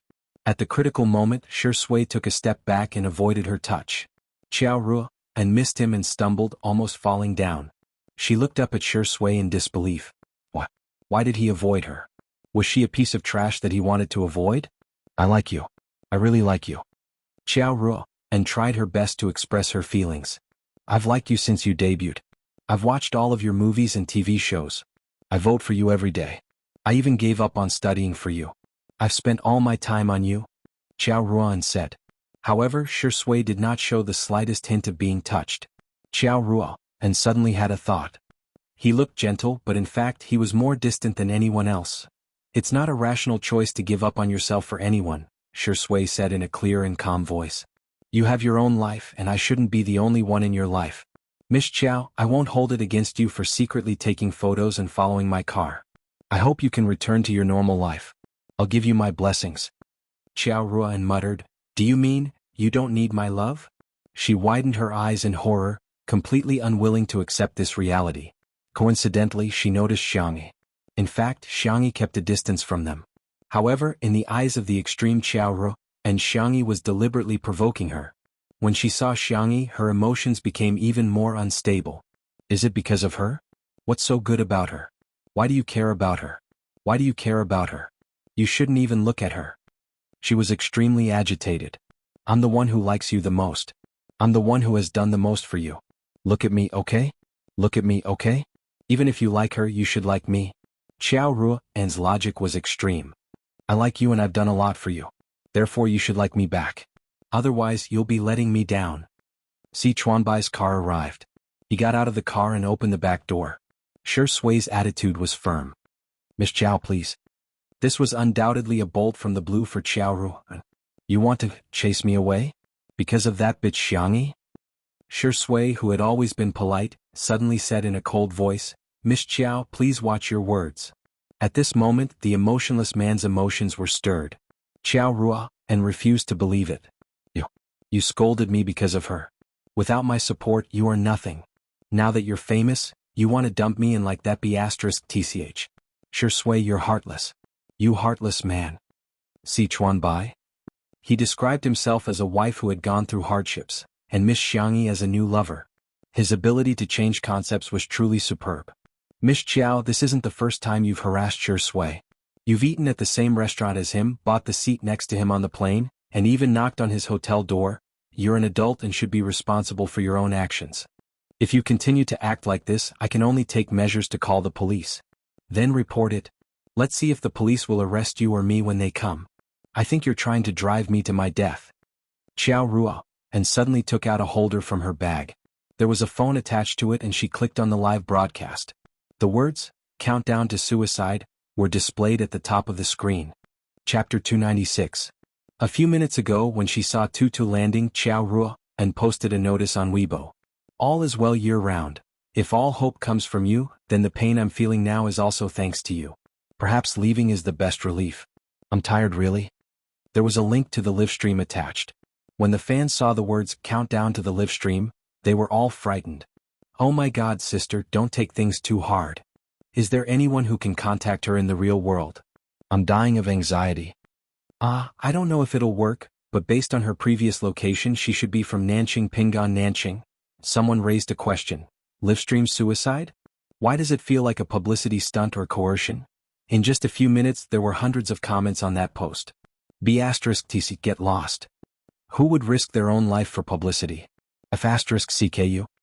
Don't you have any sympathy? She's about to die yet you're still being a troll. I hate this kind of thing the most. She's crying in front of the screen. When I see your post I just want to curse. It was no exaggeration to say that this Weibo post had caused a great commotion in the industry. Hence, when the live stream was opened, tens of thousands of people immediately flooded in. When they saw the skinny and haggard Xiao Anhao with reddened eyes, many people couldn't bear to see her like this. I can't imagine what you've been through. Sister, let me hug you. I'll treat you to milk tea, okay? Sigh, I've also been a fan of celebrities for many years so I understand the pain of being out of reach. However, in the next second, Qiao Ruan, and switched the camera to Shui's face and questioned, Tell me, do you like that B***tc Xiangyi? Even at such a close distance, the man's looks were still impeccable. His long eyelashes were lowered, and his thin lips were curved downwards. His entire body seemed to be covered in a layer of frost and it was bone-chilling. Miss Qiao, he said calmly, we are all independent individuals. We can choose to like the opposite sex, the same sex, or none of them. This is the freedom that we are born with. But liking someone should never be an action that harms others. The fans in the live stream room? F***ck? Shurindi? Oh my god, that's so cool, it's so awesome. No, am I the only one who's confused? All is well year-round, why is she with Shurindi? Let me say something quietly, this seems to be the manner where Two Under One Roof was filmed. All is well year-round, it's a bit like an obsessive fan. Xiao Ruo, and said, I can't win against you. I just want you to like me. Is it that difficult? I've done so much for you but you don't care about it at all. Is the support of your fans nothing to you? Si Chuanbai's expression changed slightly. This piece of music was a little impressive. If he didn't deal with it properly, his fans might leave him. As Xiao Ruan's manager, he naturally put his artist's interests first. So he stepped forward to stop Xiao Ruan. Miss Xiao, not only are you trespassing on private property, but you're also secretly taking photos. Shua, Xiao Ruo, and took out a fruit knife and pretended to cut her wrist. Don't come over. Si Chuanbai immediately dared not move. The fans in the live stream were dumbfounded. F***ck, she must be an obsessive fan. Chapter 297. Look at how skilled she is. She must have done this a lot. I'm so confused. What kind of illegitimate behavior is this? Based on the time, Shui should have just returned to the country not long ago. He sat there for more than 10 hours without much rest and even had the camera pointed at his face. It's terrifying. The public opinion changed all of a sudden. Xiao Ruo and glanced at the bullet screen in the live stream, but the comments made her very puzzled. Why aren't they supporting me anymore? Why did my live stream fail? However, she didn't have time to care about that now. She just wanted to threaten Shui and make him compromise with her. However, to her surprise, Shui gave a direct response to her question. I'm very grateful for the support of my fans. It's very fortunate for an actor to be liked and supported by others. Without fans, Shui wouldn't have become the actor that I am today. But everyone wants to have an independent space where they won't be disturbed. I want my fans to focus on my work, not me nor my private life. This response was courteous and sincere, and it left a very good impression on him. Boohoo, Shui said it so well. He's an actor. An actor. He's not a target of harassment from all as well year-round. QAQ, it's not easy for Shui. He's relied on his own abilities to make a name for himself. I didn't expect him to be treated like this by his obsessive fans. Si Chuanbai was a little emotional. He knew very well that Shui's words were not just polite words, but rather he really meant what he said. Fans were comparable to top-notch traffic. As long as he wanted to make use of his fans, he could earn a lot of money at any time. For example, he could take on some commercials for unlicensed brands without moral integrity. As long as he was thick-skinned enough, it would be easy for him to earn money. However, Shui didn't. He didn't take on commercial activities easily and was extremely serious about acting. Even if it was a cameo appearance for free, he would never slack off and only act in a few scenes perfunctorily. Si Chuanbai felt from the bottom of his heart that Shui was really worthy of his fans' love and achievements. However, Xiao Ruo and panicked.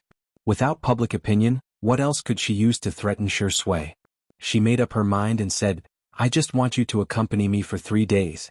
After 3 days, I won't disturb you again for the rest of my life. If you don't agree, I will.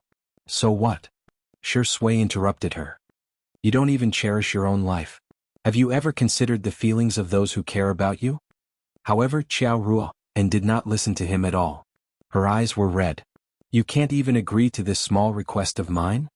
Some fans in the live stream couldn't help but comment. Actually, Shurindi can agree first and coax her. Shui is a little too cold-blooded. How can she be reasonable at a time like this? Human lives were at stake. Does he even understand? Yeah, it's not a big deal to tell a white lie. I feel like this all is well year-round girl's mental state is quite unstable. It's better to lie to her first and then hand her over to the doctor for treatment. The group of people gestured in the air, as if they were the wisest and wisest ones. Suddenly Xiao Ruo and slid her hand to her wrist. Just as the blade pierced her skin, her wrist was grabbed by a pair of strong hands. Xiao Ruo and struggled with all her might. In her panic, she ended up stabbing Shui's forearm. Ah! She screamed as if she had gone crazy and threw her phone away. Shui remained calm and even indifferently took the fruit knife from her hand. His cold and fair skin was covered in blood. His voice was cold and very soft. I'm sorry, but I can't lie to you. Because I have someone I like. I want to be a good person for her sake. Chapter 298. His hoarse voice was low and deep, but it made Xiao Ruan's heart skip a beat. For a second, she even thought that Shui would stab her in the heart with that knife. But it was only for a second.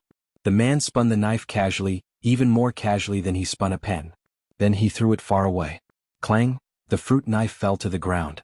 The phone fell to the ground and the camera was facing the ground. The netizens in the livestream saw nothing but darkness. The more confused they were about the situation, the faster the comments flooded in. Did Shui get stabbed? I only have one thing to say to the Saising fans: die. Shui Zai, please be safe. Cry. Cry. This woman is crazy. What's the point of threatening others with her own life? Shui's voice was too soft, so no one except Qiao Ruan heard it. Si Chuanbai quickly joined forces with the other security guards to hold Qiao Ruan down. The sound of police sirens could be heard from afar. Qiao Ruan broke down completely. You like her? How can you like her? How is she better than me? She's just a cheap. Si Chuanbai calmly stuffed her mouth with a rag he picked up. Qiao Ruan was so angry that she rolled her eyes, but she couldn't say a word. Soon, Qiao Ruan was taken away by the police, and her phone was also taken into the police car as evidence. The livestream was closed. In the last shaky scene, a slender figure was seen running towards Shui. The netizens who stayed behind were still discussing enthusiastically. I'm curious how long she'll be locked up for this kind of behavior. At most, she'll be criticized and educated. What I'm more worried about now is whether someone will imitate her. Is that Xiang Yi who flashed by at the end? Sister Yi, hurry up and take a look at Shui's arm. Am I the only one who thinks that the vase fairy is at fault this time? If she hadn't seduced Shui, she wouldn't have angered all as well year-round, and this wouldn't have happened. As soon as this comment was posted, it was rebutted by the netizens. Yes, you're the only one who thinks so.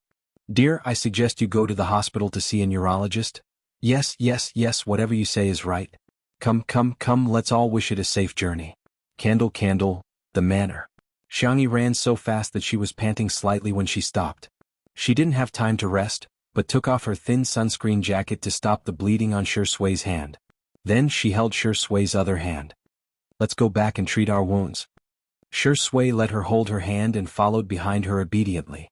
The coldness and ruthlessness she had shown when she faced Qiao Ruan, and just now disappeared and was replaced by a gentle and lazy tone. Are you worried about me? Xiangyi blamed herself. I should have stayed with you. That way I could have protected you. Shui is really too delicate. Behind him, Si Chuanbai was speechless. He seemed to be at a loss for words. Not to mention, Shui had received an elite education when she was a teenager and was highly skilled in martial arts. Later on, when she filmed a martial arts movie, she also learned kickboxing from a world-class coach. Logically speaking, she should have been able to dodge that blow just now. Si Chuanbai seriously suspected that his artiste was trying to scam him. He overheard the conversation between the two of them. Sister Yi, it hurts a little, the man said in a feeble tone. The girl coaxed him softly. Shall we have stewed goose in a pot later? The man chuckled and said, sure. Chapter 299. In the living room. Xiangyi took out the first aid kit and cleaned Shui's wound before carefully disinfecting it. Fortunately, the wound wasn't deep and it was just a flesh wound. It was just that he was bleeding profusely. Xiangyi looked up at him and asked, do you want to take some painkillers first? I think I can endure it for a while longer. It's okay, you don't have to endure it. Si Chuanbai was speechless. Why did I come in? I'm just applying some medicine. What kind of nonsense is that? Xiangyi said softly, actually, I'm a little hard of hearing. If you want to cry, I won't be able to hear anything. Shui blinked and stared at her for a few seconds before looking at Si Chuanbai. It was as if he was asking, why are you still here? Si Chuanbai was dressed in an elite black suit. He sat upright and still, but deep down he was thinking, he was definitely not going to let her cook him a stewed goose today. I'm not that hard of hearing either. I've never scored full marks for an English test. The famous manager was forced to admit that he was hard of hearing. Xiangyi took out some painkillers and was about to pass them to Shui when he opened his mouth calmly and said, like a child asking for candy. The young girl instinctively stuffed the pills into his mouth. Her fingertips brushed against his thin lips. It was cool and moist to the touch. She curled her fingers uncomfortably and lowered her head to continue bandaging his wound. After a while, Shui said, Sister Yi, it still hurts a lot. Xiangyi was worried. This painkiller won't take effect that quickly. Why don't I think of another way?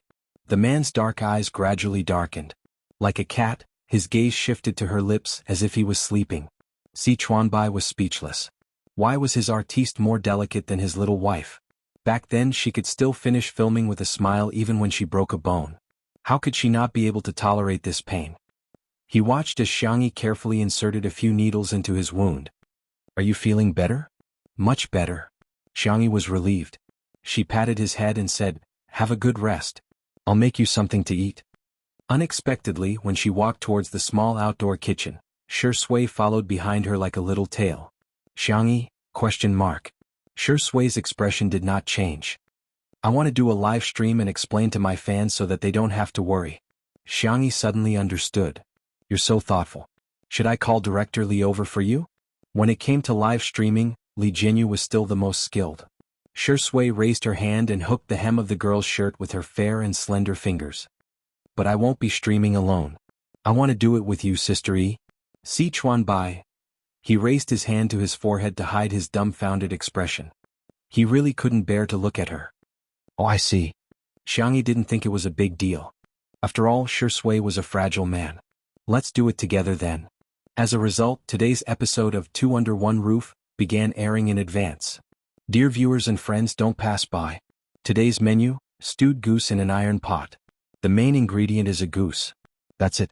Li Jinyu was particularly mischievous and got the cameraman to take a picture of the white goose that was still strolling around carefreely. The white goose was bold and took a domineering stride towards the cameraman. It tilted its head and asked, "Quack?" The pop-up comments, "Hurry. Run. Danger, danger, danger. I feel like reciting a poem at this moment. Goose, goose, goose. Cut its neck with a knife, pluck its feathers and boil it in water. Stewed goose in an iron pot." Chapter 300. In the next second, a pair of fair and slender hands seemed to have appeared out of thin air and mercilessly picked it up. "It's so fat, it'll definitely be very fragrant when stewed," the girl commented in a gentle voice. The netizens were dumbfounded. What?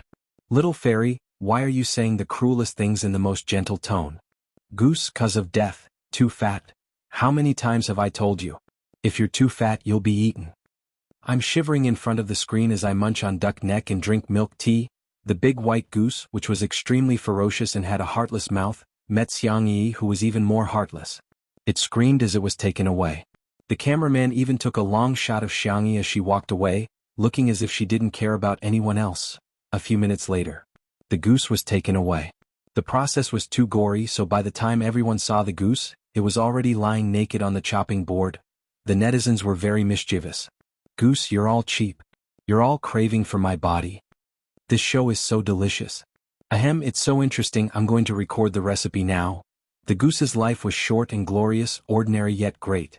It passed away peacefully. There were also a few haters who complained. "I feel so bad. Goose is so cute, why do you have to eat goose? Why must you eat goose? Are you that greedy? That's a life we're talking about. Girls should be gentle and virtuous. Slaughtering small animals is too cruel. The vase fairy is so cold-blooded." The netizens' response to this was, "Don't look at the idiot." Because it was time for everyone's happy mukbang. The fresh goose meat was cut into small pieces, and water was added to the pot to boil the meat. Scallions, ginger, garlic, dried chili, orange peel, and cilantro were cut and set aside. She then heated up the oil and added the goose meat for stir-frying. She then added the old soy sauce and cooking wine and stir-fried them evenly. At this point, the aroma of the goose meat had already spread.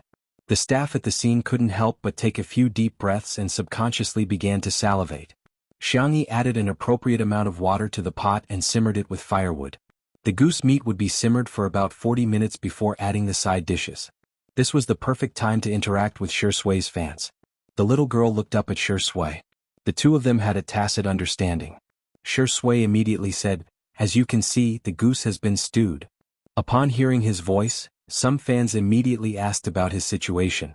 Li Jinyu asked the staff to bring over a tablet so that he could better see the comments of the netizens in the live broadcast room. "I'm sorry to have made everyone worried. My injuries are not serious and have been treated." "It's true. I'm not lying to you." Shi Sui smiled. Liars have long noses. The fans in the live broadcast room were excited by his smile. "Ah, Shurindi, don't laugh like that. Too flirtatious, too flirtatious. My legs are turning to jelly. Who can resist this?" The sense of immersion is so strong I feel like I'm already on my way to getting married to Shui. What do you think of all is well year-round's behavior? Shui muttered to himself. Xiangyi, who was behind him, naturally handed him a small stool, and he took the opportunity to sit down. He sat upright and had a noble temperament, as if he shouldn't be in this smoky kitchen. He restrained his smile and spoke with a sincere and serious attitude. There's nothing wrong with liking someone, and this kind of feeling shouldn't be trampled on. Everyone has the right to like someone, and similarly they also have the right to not like someone. Please don't turn your personal liking into a burden for others. Chapter 301. Following Shui's low voice, the live stream. Boo-hoo, this man is so gentle. From the beginning to the end he didn't define all is well year-round as an obsessive fan. He probably wants to save the other party some face.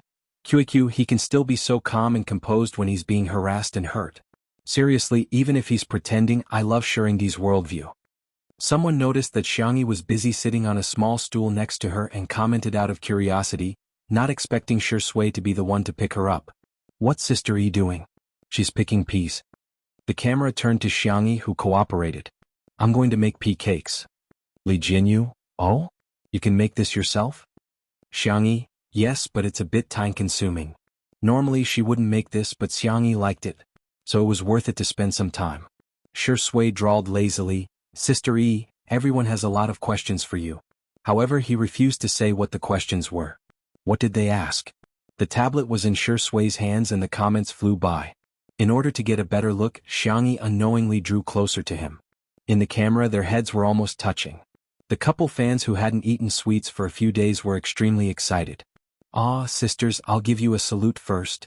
I'll say it again, untimely SED. It's true? Sitting on a small stool in a row and reading the comments head to head. Shui's Sister E is so cute. Seeing the words untimely, Xiangyi's ears began to heat up. She began to think of the content that Anan had shown her before. Ahem, you want to know the recipe? I'll write down the details later and post it on Weibo. Xiangyi picked out the question seriously. She wanted to ignore the words untimely, but the man next to her suddenly said something. Untimely? Isn't that an idiom? The tone of this sentence was innocent, and the expression was blank. It could be said that she was naive and sweet. Xiangyi, she hummed dryly and pretended to be very serious as she continued to pick the beans. Bullet screen, haha, I bet Sister E knows the true meaning of untimely. Hee, it's obvious that the vase fairy is leading the hype. Poor Shuringdi, he's been kept in the dark so miserably. What a joke. This is the first time I've seen a CP fan dance in front of the main character. Do they have brains? I'm just asking if it's awkward. The next second, Shui took out his phone. Because his right forearm was injured, he had to use his left hand to type, so his typing was a little slow. However, oh, so it's a combination of our names. Shui clicked her tongue. There's a superscript. I'll go in and take a look. Xiangyi? The little girl's expression changed slightly, losing her usual calmness. You don't look, it was too late. Shui looked at it. Not only did he look at it, but he also commented in real time. This Q version of the character is quite cute. Cut the video of the sweet exploding your girlish heart. Self-made untimely emoji pack. Follow the comments to receive it. On Weibo, Shui's Weibo account, there was the following update. Shui V has followed the superscript, untimely. Come and play with me. Shui V has checked in with the superscript, untimely for a day in a row. Come and check in with me. Shui V has contributed all the points to the superscript, untimely. Come and hit the leaderboard with me. The netizens were speechless. Chapter 302. The netizens were dumbfounded. In particular, the netizens who did not watch the live stream began leaving comments on Shui's Weibo account. Ah, could it be that his account was hacked? Shui, I'm rooting for myself and Sister E to be a couple? It's fine that he's following them, but why is he still voting? The netizens who were watching the show played the role of popularizing the situation. Shui and Xiangyi are doing a live stream together. When interacting with the fans, Shui saw that someone mentioned that it was inappropriate for them to be together. Hence, she searched for it and even paid attention to it. This man is so good at variety shows. I'm impressed. There were also some who whispered and questioned, is it really for variety shows? I feel like he's more into it than I am. Of course, the Shui sisters were adamant that it was for variety shows. Before Shui's official announcement was made, they would never give Xiangyi a proper status. In the small kitchen, the aroma of the stewed goose meat was already wafting out of the iron pot. Xiangyi had also added some Chinese herbs such as ginger, grass, nutmeg and so on. The faint aroma of the herbs blended perfectly with the aroma of the meat, making it seem like a living immortal. However, Xiangyi's mind was not on the dishes at all. She couldn't help but ask, "I heard that it's a CP. CP means couple. So?" Shui asked calmly as he looked her in the eye. Her rhetorical question made Xiangyi dumbfounded. Am I making a mountain out of a molehill? Shui seems to be just surfing the internet for fun. It shouldn't be a big deal to follow him. If Sangchen or Xiangli were present, they would definitely be able to tell that Shui was up to no good. That's a skill that can fool people. Xiangyi successfully brainwashed herself and completed her logic. I'm rooting for myself. It seems quite fun. In the live stream, Sister Yi's expression changed from confusion to determination. I'm dying of laughter. Xiangyi, don't be fooled by that old fox. You're not allowed to date. Mama, no. Newbie, what kind of lame show is this? First, it stews a goose and now it's knocking itself on the head. I can't take it anymore, I'm going to join the update list. The entire live broadcast room was filled with ha laughter. Hashtag untimely hashtag and hashtag Shui's #1 fan hashtag were also trending. The popularity of the hot topics had skyrocketed, and Shui and Xiangyi had also gained a lot of fans. South City at a dinner party. Qin Wanyin drank with him for half a day, thinking that she could get some resources from the variety show. Although it was only a flying guest for one episode, this was a national-level variety show. Everyone, from the elderly to the elementary and middle school students, loved to watch it. However, she only went to the bathroom to touch up her makeup. When she returned, she saw the director and the others laughing at their phones. Haha, Shui is so funny. This female artist is also funny. Her name is Xiangyi. I've been following two under one roof. She's quite versatile. She can play musical instruments, she can also practice medicine, and she's a great cook. Oh? In that case, she's quite suitable for our variety show. Seeing that the resources were about to go to Xiangyi, Qin Wanyin clenched her fists and said softly, Xiangyi, I know her. She used to be good friends with me, but she's been ignoring me ever since she became famous. The director frowned. Qin Wanyin took the opportunity to fan the flames. She's been entangled with many male artists. I have screenshots here. While showing the screenshots to the director and the others, Qin Wanyin said, to use a popular phrase, she's a sea queen. Chapter 303. In the past year, Xiangyi had sent her a lot of screenshots of their chats. Qin Wanyin had specially created a folder and saved all the pictures. Qin Wanyin was actually very disdainful of Xiangyi. She was clearly the daughter of a wealthy family, but she was a love-struck fool who couldn't help but flirt with good-looking boys whenever she saw one. However, she seemed to have reached an agreement with a mysterious person that forbade her from dating or having any intimate relations with boys. Hence, she only dared to touch the hands of other boys such as Yan Nai and Xiao Yang. Yan Nai has also been harassed by her before. He's the son of Yan Zhenhua director Yan. Later on he was traumatized. Xiao Yang from the Xiao family has also been taken advantage of by her. With the chat records as evidence, coupled with the names of the two people mentioned by Qin Wanyin, the faces of the director and the others became more and more sullen. Seeing this, Qin Wanyin ruthlessly revealed a piece of shocking news. The most exaggerated thing is that she once climbed into her own brother's bed. In an instant there was an uproar. In the live stream of Two Under One Roof, the steaming hot stewed goose was out of the oven. The golden goose meat was scooped into a porcelain white soup bowl. After several hours of stewing, the meat was soft and the bones were peeled off. With a gentle pinch of chopsticks, the bones and meat were easily separated. There were also cut potatoes and carrots in it, which added to the color of the dish. After taking a whiff, the aroma overflowed. After taking a bite, the aftertaste was endless. Along with a few light vegetarian dishes, a sumptuous meal was ready. The netizens were about to cry. Goose, you died so tragically. My tears are flowing from the corners of my mouth. My takeout hasn't arrived yet. I'm crying so hard. I'm dying. The only bag of instant noodles left at home has expired for several months. Can I still eat it? I'm waiting online. It's urgent. This meal is too sumptuous. Sister E, I'm hurting all over. Can you send me a portion by express delivery? Or send me to your house by express delivery? Xiangyi was about to wake up Yan Nai, but he woke up first. Because he was at home, the man was no longer wearing formal clothes. Instead, he had changed into black silk home clothes. His movements were calm and elegant, and as soon as he entered the camera, he captured the attention of countless people. What the F***CK? Is this the new guest? Hey man, you've successfully attracted my attention. I want all his information in 5 minutes. Those legs, that waist, I vaguely saw abdominal muscles just now, they're so tough. This rice is so handsome. Cough, this brother smells so good. Cough, cough, this beauty is a feast for the eyes. The ancients didn't lie. Found it. I used the image recognition function to find him. The founder of Linshan law firm, Sanction. Wait, the last time Professor Xiangli came, Xiangyi seemed to call him second brother. Could this Sanction be big brother? There was a lot of discussion in the live stream. Sanction had already calmly sat down. He seemed to be unintentionally separating Xiangyi and Shui from each other. The temperament of a domineering brother protecting his sister was firmly grasped. Si Chuanbai didn't care. He picked up a piece of goose meat and stuffed it into his mouth. The tender and fragrant goose meat had a pure taste. It was fragrant but not greasy, and had a faint herbal aroma. It tasted so good. Delicious. It's so delicious. Si Chuanbai rarely lost his composure. Shui also nodded gently, indicating that it tasted good. Sanction was the only one who said indifferently, "It's just so-so." Immediately, a netizen pointed out, "This is the first time the vase fairy has failed. This man is definitely not her biological brother." Chapter 304. This comment garnered the approval of many people. I'm so annoyed by vase fairy's brainless praises. So every man is your brother?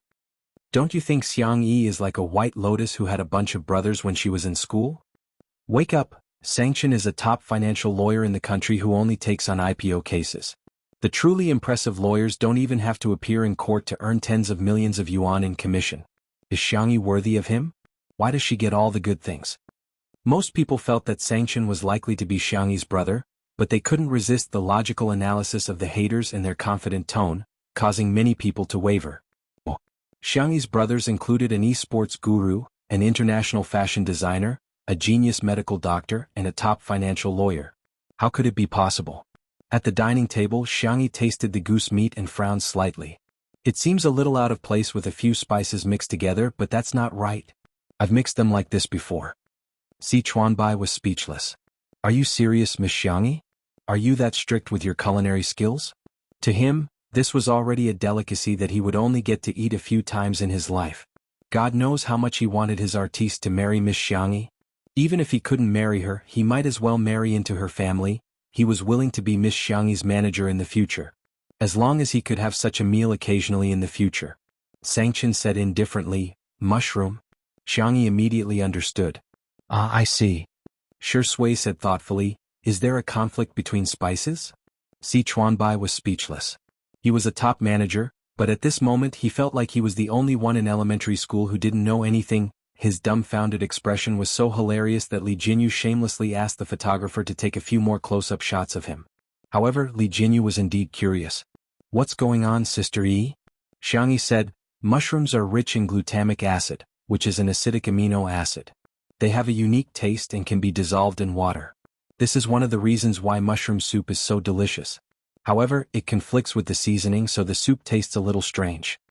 She tasted it carefully, then picked out a piece of Chinese medicine seasoning and made a judgment. It should be this. Li Jinyu, let me have a taste. I won't believe you if you don't have proof. Bullet screen. I suggest everyone type the words "shameless old thief" on the public chat. Xiang Yi served him a bowl of stewed goose. Li Jinyu tasted it and his eyes widened. Such delicious food, I can swallow it whole. What was strange about it? He finished the meat and potatoes in 2 or 3 bites and drank the soup in a huff. He shamelessly said, "It's too little. I can't taste anything. Give me another bowl." The bullet screen was instantly flooded with, "I've never seen such a shameless director. Is it that magical? Lawyer Xiang's taste is too picky. Xiang Yi's taste buds are so strong. She can actually guess which seasoning it is with just one taste. Who knows if it's true or not? Maybe she's just making things up. Who knows if she's bragging? Toxic. If it's not delicious, why would director Li Shui and Si Chuanbai enjoy it so much? I think in some people's eyes, Sister Yi's existence is the original sin. Everything she does is wrong. Vase Fairy's fans, stop trying to scare her. There's a new melon that you've cooked on Weibo. Open it and you'll be surprised, hehe. Chapter 305. She clicked on Weibo to see that hashtag Qin Wanyan had been deleted in seconds. It was at the 4th position on the hot search list and its popularity was still rising. The reason was that Qin Wanyan had posted a 9-grid screenshot and deleted it very quickly. She then posted on Weibo to claim that her account had been hacked. However, in this era where the internet had memories, it was too easy to find traces of the screenshot. Some netizens reposted the screenshots that Qin Wanyan had posted. All of them were chat records and they were screenshots from the chat records. Although the pictures were blurry, the netizens couldn't resist the enthusiasm of the netizens and soon, the content was deciphered. The first picture was of Xiangyi complaining to Qin Wanyan, "Yan little brother is quite cute but he's so shy. I just touched his hand and his ears and neck are all red." The next picture was of the conversation between Xiangyi and Yan frowny face Xiangyi. "Is Yan asleep? Are you free tomorrow night? Let's have dinner together, okay, Yan Sister Xiangyi, don't do this in the future. I really find it disgusting." The second picture was of Xiangyi showing off. "After flirting with him for so long, I finally got Xiaoyang. He thinks he's my one and only. What a joke. I'm actually just rearing a fish. It's silly for a woman to pin all her happiness on one man. I'll be happier if I find a few more." The next picture was of the conversation between Xiangyi and Xiaoyang frowny face Xiangyi. "Hubby shy. Xiaoyang, wifey send me a kiss. Xiangyi, I miss you so much. I'm working so hard on the variety show and you didn't even come to visit me. Xiaoyang, baby it's been hard on you. I'll go tomorrow. I'll also arrange for a food truck and a milk tea cart for you. You have to give baby E the best support in the world." In addition, there were also chat records with other artistes, music producers and rich heirs. If that was all, everyone would at most think that she was just a female version of Poseidon. Although she flirted a lot, she didn't have the guts to be lustful. She was all talk and no action. But, the last picture caused everyone's worldview to explode. In the record, Qin Wanyan was the one who started the conversation. "Are you on bad terms with your family?" Xiangyi replied, "Last time I accidentally climbed into my big brother's bed. He was so angry that he almost scared me to death. Sob. I didn't do it on purpose. I feel wronged." The picture in the picture was a conversation between her and her brother. "Xiangyi, big brother don't ignore me. I know I was wrong. Xiangyi, big brother, can you give me some pocket money? I've been so broke lately. Xiangyi, Gidge pay attention to me. Sanction, busy, Xiangyi, can I fly abroad to play with you? I promise that what happened last time won't happen again. Sanction, behave or else you know the consequences." Weibo exploded. The server was on the verge of collapse. The netizens vented their anger on Xiangyi's Weibo. Initially she had posted detailed recipes for 2 dishes. Although there weren't many comments below, they were heartwarming. However, there was now a bloodbath. Her persona has collapsed. She's taking advantage of Anai's younger brother? Be more serious. Do you think our god are as a spare tire? You're rearing fish? Screw you. You're an orphan. I'm so disgusted. She climbed into Lawyer Xiang's bed and still has the cheek to act coquettishly with him? To highlight, he's her biological brother. Ugh, my dinner from last night is about to pop out. Chapter 306.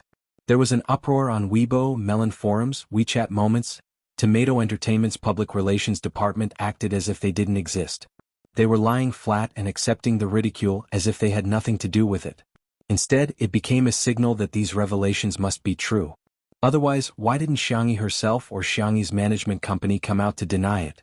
At the very least, they should have issued a statement or sent a lawyer's letter to warn her. If they didn't deny it, it would be equivalent to admitting it. If they couldn't prove their innocence, they would have to suffer. In the apartment, Qin Wanyan looked at the silly netizens celebrating and smirked smugly. On WeChat, her manager sent her a message. "Wanyan, the contract for that variety show has been sent over. If you don't have any questions, I'll confirm it." Qin Wanyan replied with an okay, threw her phone aside and slowly poured herself a glass of wine.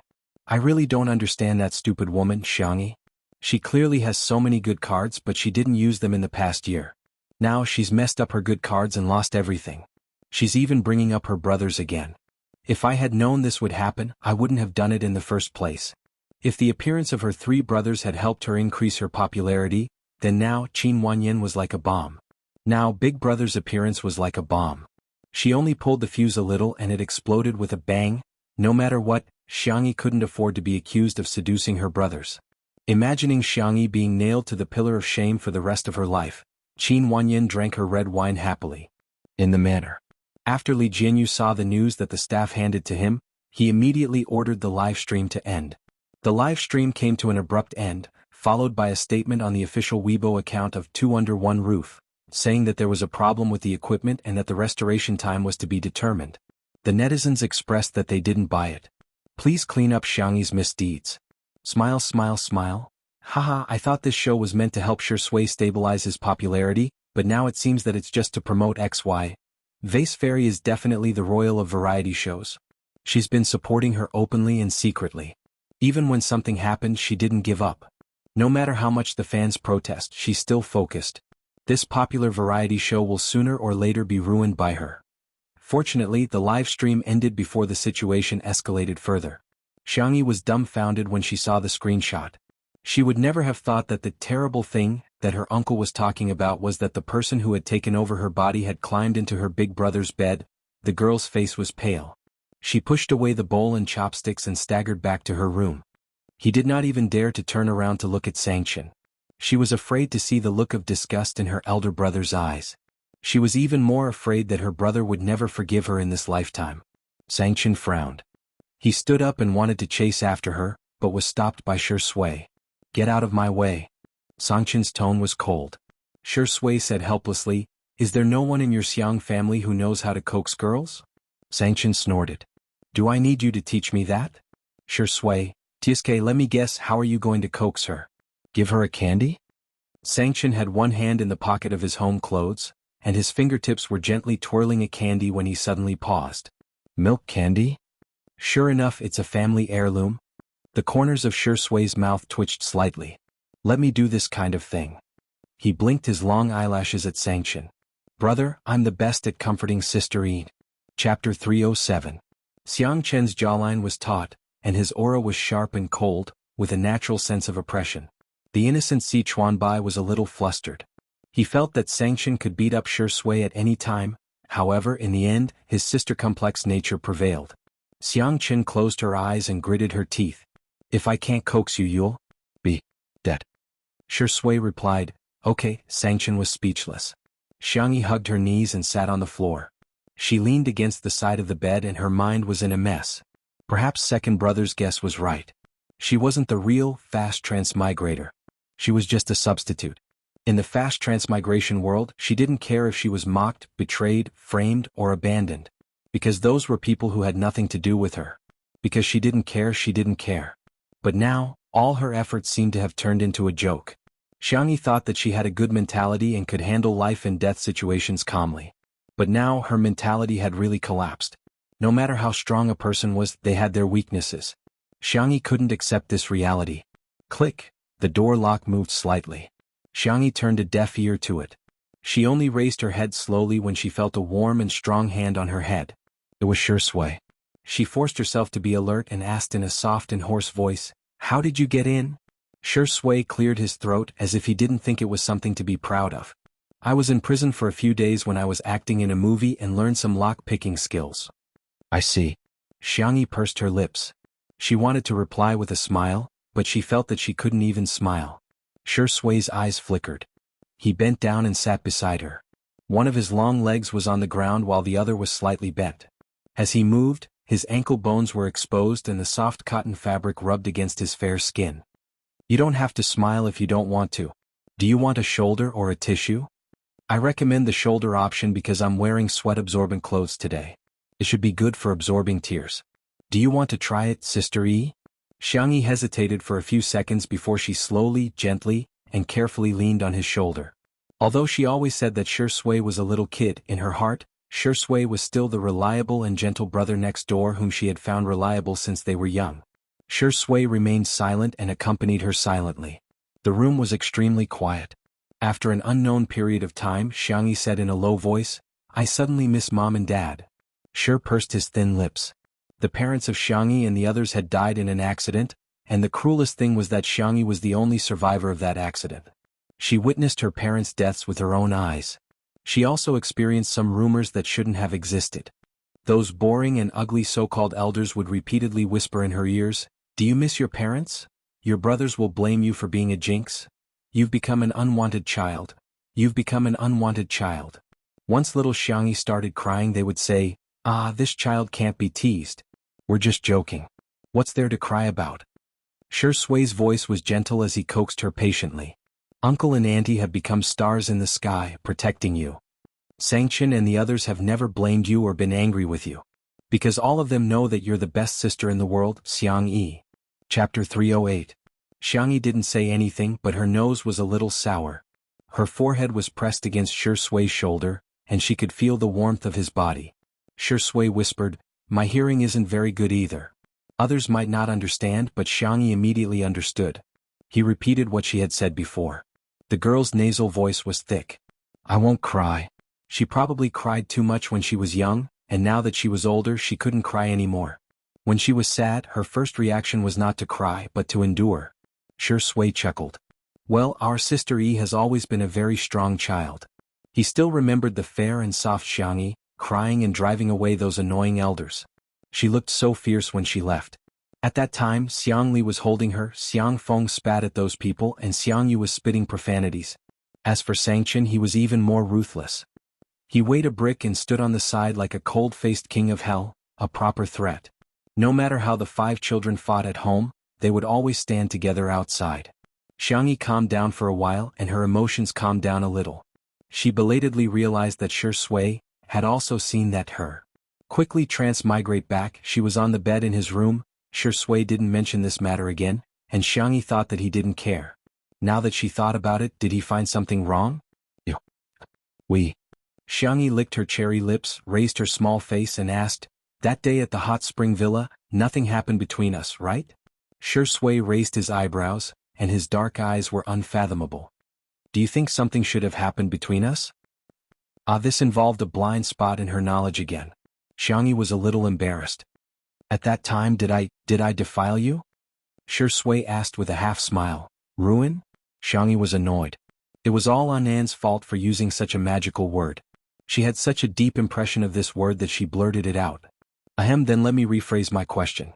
At that time, did I do anything to you that was not in line with the core values of socialism?" The little girl was full of righteousness. At first glance, she looked very steady, if one ignored her slightly red earlobes.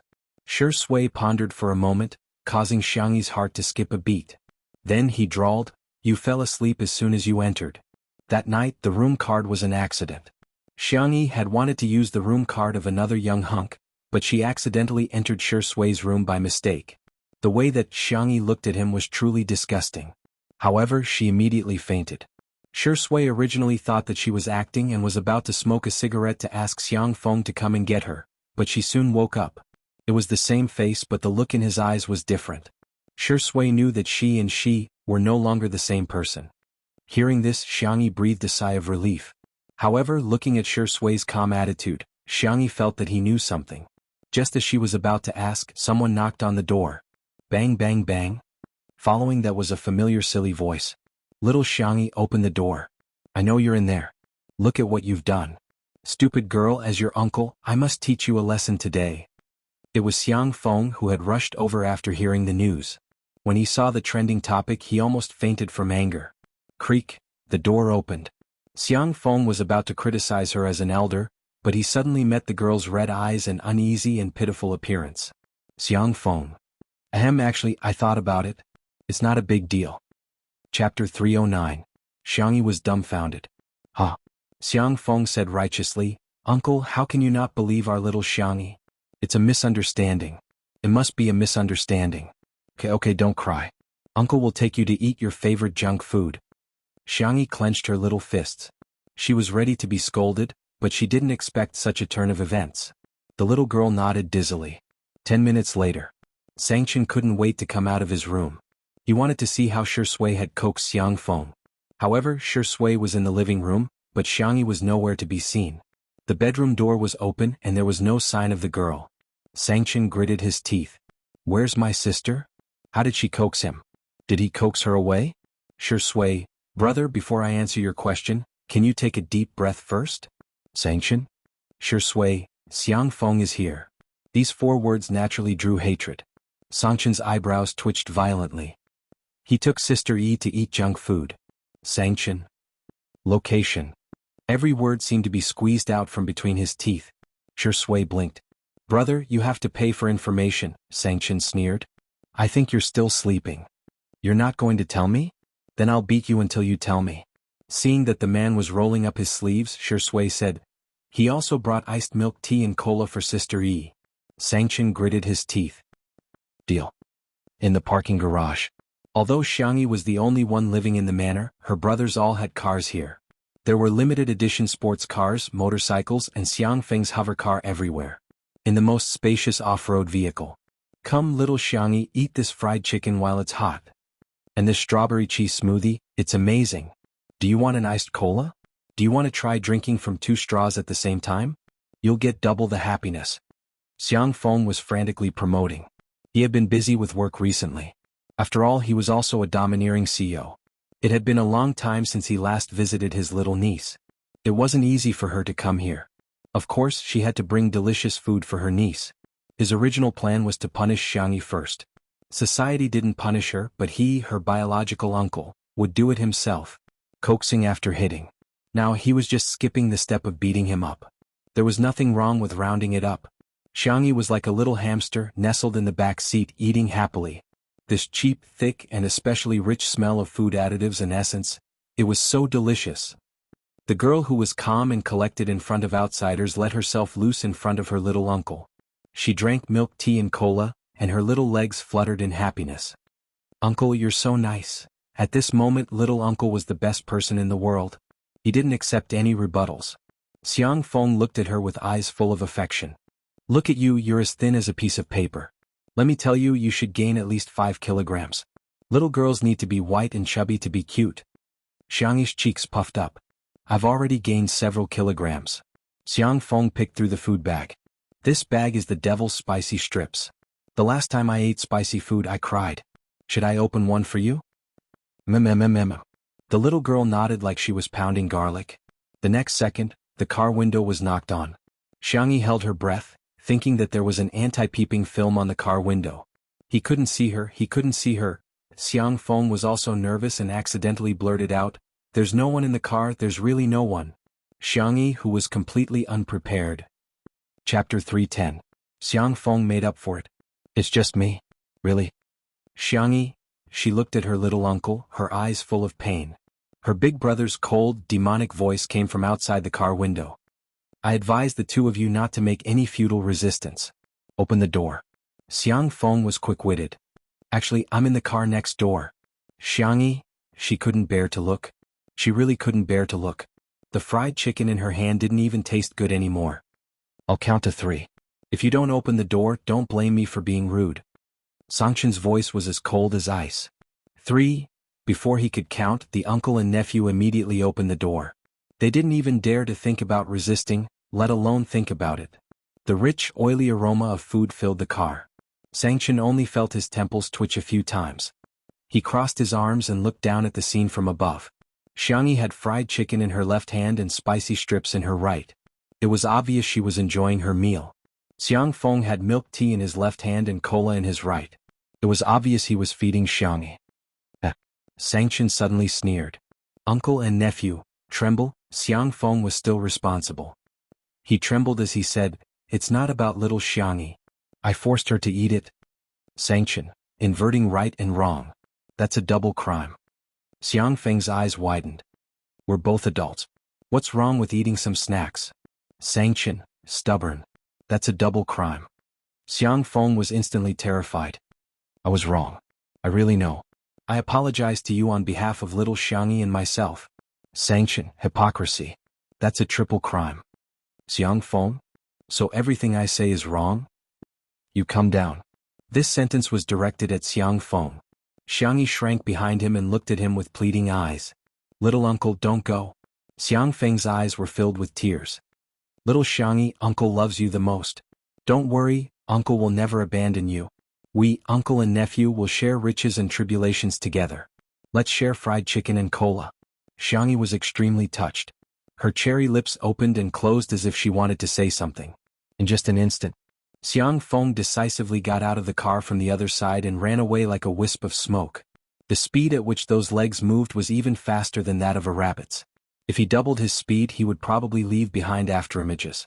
She wondered what he had been through all these years. Xiangyi, so the love between family members will disappear, right? He turned his neck stiffly and met his eldest brother's gaze. The man's tall figure was hidden in the dim light of the garage. His legs were long and straight, and his whole body exuded a sense of oppression that had existed since he was young. He lowered his eyes, exuding a sharp and intimidating aura.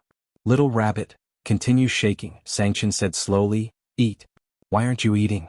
Fried chicken won't taste good when it's cold." Xiangyi's eyes were filled with horror. Her hand trembled and she almost dropped the fried chicken. "Brother? Now you know how to call me brother? What were you doing earlier?" The corners of Sanction's mouth curled downward, full of cold disdain. His irritable mood couldn't be suppressed and rose from his heart, especially when he saw the cold and spicy food. It was like a ball of fire was burning unscrupulously. His tone became harsh and cold. "Xiangyi, you've really grown up. You ran away from home without a word and didn't even say goodbye when you came home. You'd rather be comforted by that dog of a man Shui than come find me? Do you still see me as your big brother?" Chapter 311. Xiangyi was dumbfounded.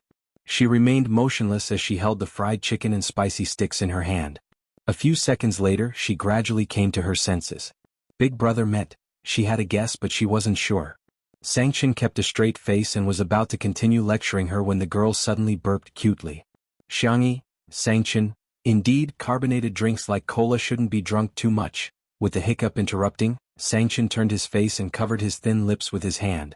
Xiangyi didn't know if it was her imagination, but she felt that her big brother was secretly laughing. Ahem. Sanction cleared his throat and said fiercely, "Do you know what you did wrong?" Xiangyi nodded. "Do you still dare to run away from home next time?" Xiangyi shook her head. Sanction was satisfied. "Okay, let's eat fried chicken." Xiangyi looked at him in disbelief, thinking that she had heard wrong. Can I eat it?" the girl asked timidly. Sanction was a little confused.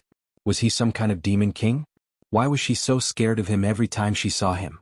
It was understandable that his little uncle and the others were scared of him. It was normal for men to fight when they didn't like each other. However, had he ever laid a finger on his little sister since she was young? Every time she would cry before he could scold her. He was so scared that he didn't even dare to speak loudly to her. Xiangyi took a bite of the fried chicken tentatively. Seeing that her big brother's expression was normal, she quickly took a few more bites. "Sob, I can't believe I dared to eat junk food in front of Big Brother in my lifetime." This scene could be written into the story of how she was weak and pitiful under the control of the Xiang family's Chin. However, when she was about to eat the spicy sticks, her big brother mercilessly took them away. "You can't eat spicy or cold food." Seeing his little sister's face pucker up, Sanction's heart softened. Then he returned to his cold and heartless self. But won't these go to waste?" Xiangyi said softly. Sanction was silent for 2 seconds. "Excuse me." "Ha. Make some space for me," the man said indifferently. He sat down beside her and expressionlessly took a bite of the spicy strip. "TSK. It was indeed trash." Xiangyi looked at him eagerly. "Is it delicious?" Sanction said with disdain, "It tastes awful." "Xiangyi. If it's disgusting, why don't you give it to me? Why do you want to torture yourself and me?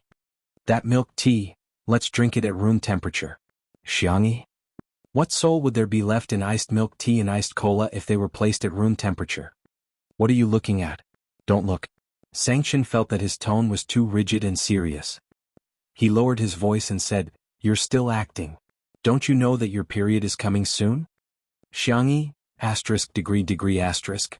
Big brother actually remembered this? Sanction silently ate a few mouthfuls of the spicy strip. The more he ate, the deeper his frown became. What the hell? Was this something that humans ate? His taste buds were very sensitive. He could only taste the additives and low-quality oil. "Big brother," the girl's delicate and weak voice sounded in his ears. It was small and timid. Xiangyi licked the corner of her lips. Did she really do something to you? If they didn't talk about it, it would become a knot between her and her brother for the rest of their lives. The siblings had a tacit understanding. Sanction immediately understood who she was referring to. Thinking of that ridiculous scene, his jaw tightened.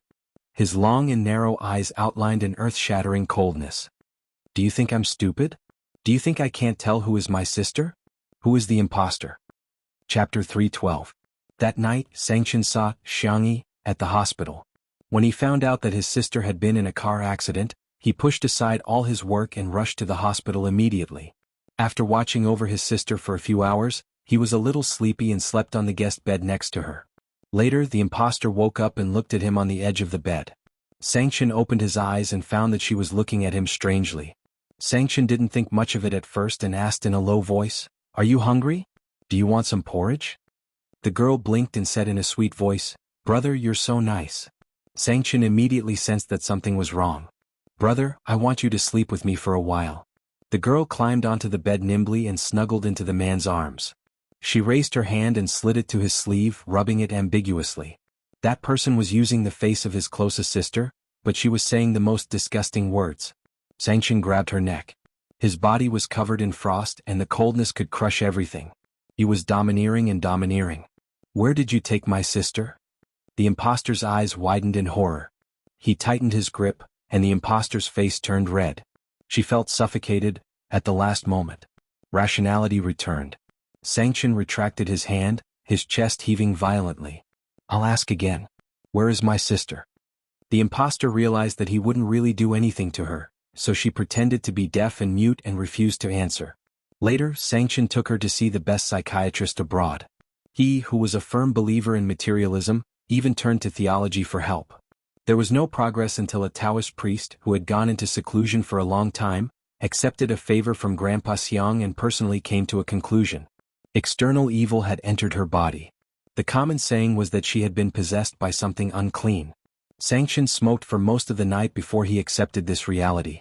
Later, he came up with a bunch of regulations to restrict Xiangyi's activities. However, there was no need to tell his sister this. Sangchen took out a tissue and handed it to her. "Wipe your mouth." Xiangyi did as she was told. "Sangchen, Xiangli told me about his conjecture and I agree with him." Xiangyi was slightly stunned. In other words, Big Brother also felt that that person would come back? Since the main system exists to help you travel between different worlds, why can't you complain about such a bug? Can you still contact the main system? This reminded Xiangyi that she couldn't do it now, but Xiao Naofu might be able to. It seemed that it was time to pick up Xiao Naofu and bring him home. "I'll think of something." Now that the knot in her heart had been untied, she had a plan for what to do next. Xiangyi sniffled and said pitifully, "Big Brother, if only our whole family could wear it together." Sangchen frowned. "What? Did someone bully you?" "Yes. I've been beaten so many times. Especially in the Wuxia and Xianxia worlds." Perhaps in Xiangyi's heart, her big brother was the most trustworthy and dependable. She was like a childish child who would complain to her parents. "If you were there, it would definitely be our family beating others up." Sangchen, so what kind of image did his sister have of him? Xiangyi was still fantasizing. "Big brother, you're in charge of beating people up, second brother is in charge of trapping people, third brother is in charge of bullying people, fourth brother is in charge of being fierce, and little uncle, is in charge of being a mascot?" She thought for a moment and said hesitantly, "How about we don't bring him along?" "Ske." A soft, hoarse and seductive sound was heard. Every inch of the man's sharp edges softened, stretching into a happy and rare gentle arc. "Yes." Big brother smiled. Chapter 313.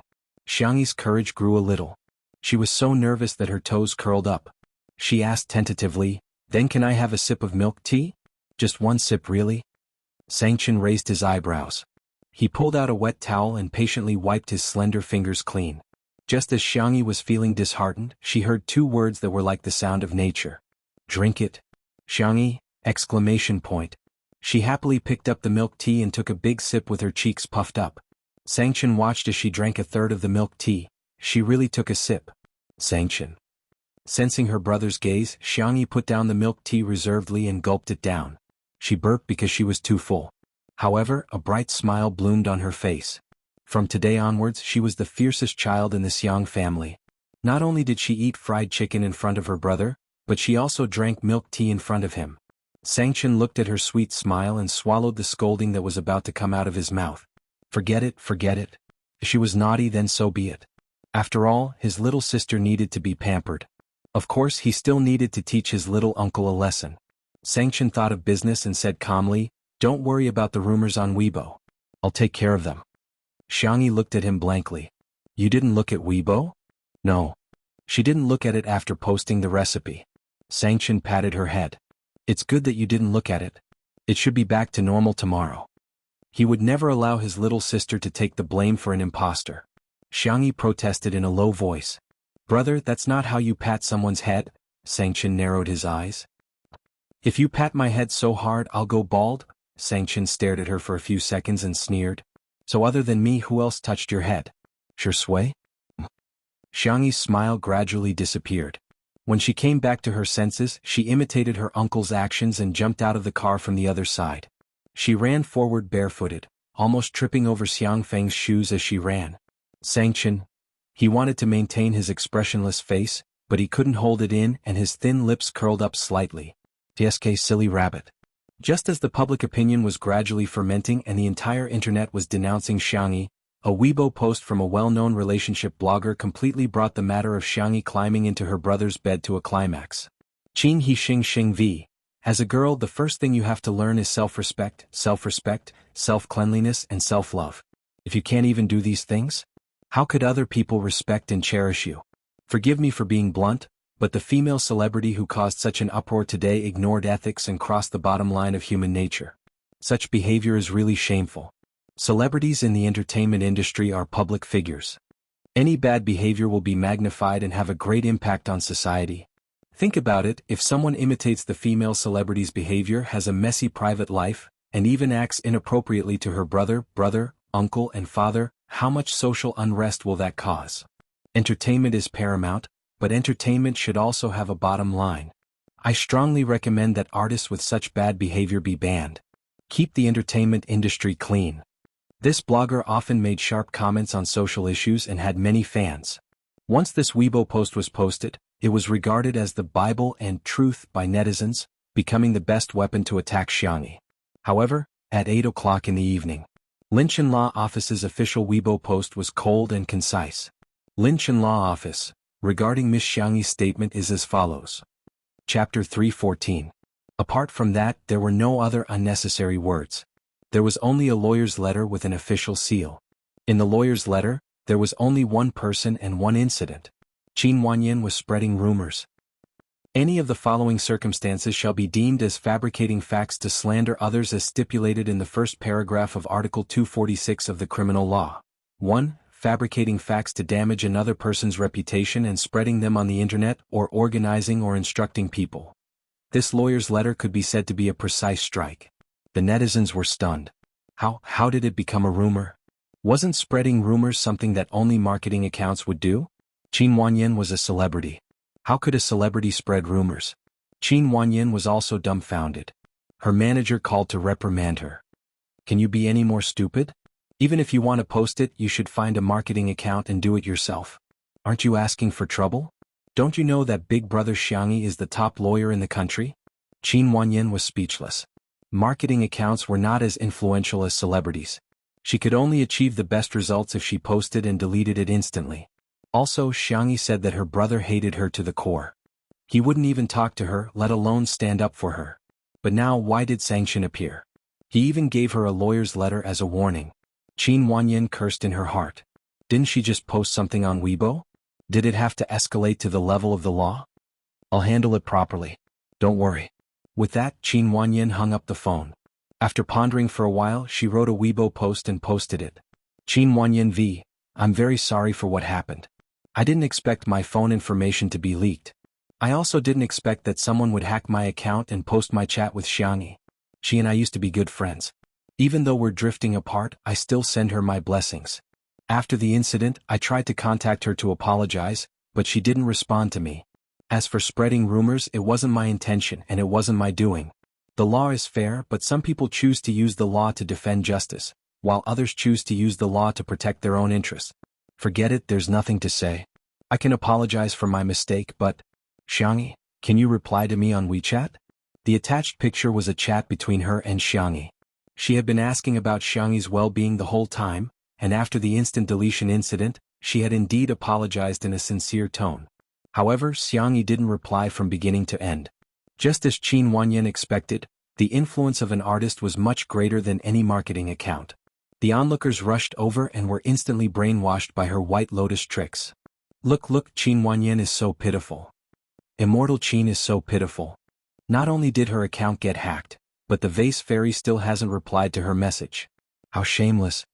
Did anyone notice that Yan Yan's nickname for Xiangyi is AAA with a star? She really treats Xiangyi as a friend. Everything else aside, isn't it too disgusting not to reply?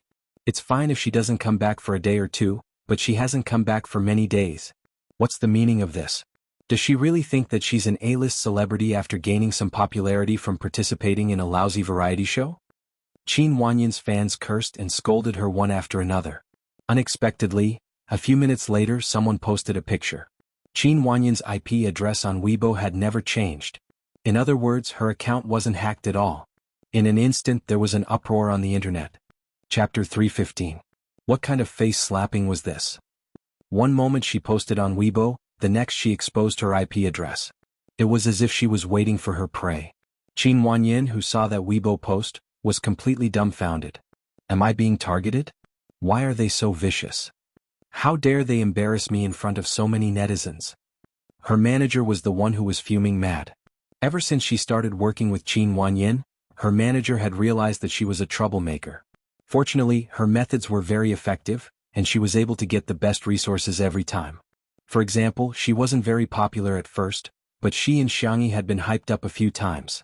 She even created an alternate account to infiltrate Xiangyi's fan club and turned a large number of fans to become her fans. She also made use of Xiangyi's stupidity to set off her fairy-like image and obtained a lot of resources that didn't belong to her in the first place. Her manager felt that it wasn't a bad thing for an artist to be ambitious and know how to plan for herself, so she let her be. She didn't expect that although she would be late, it would definitely happen. From now on, I'm confiscating your Weibo account. After yelling at Qin Wanyan, she hurriedly thought of a way to deal with public relations. Not long after, the manager used her own Weibo account to post a public relations statement that she had rushed out at the last minute. Fatty who loves to eat hot pot v.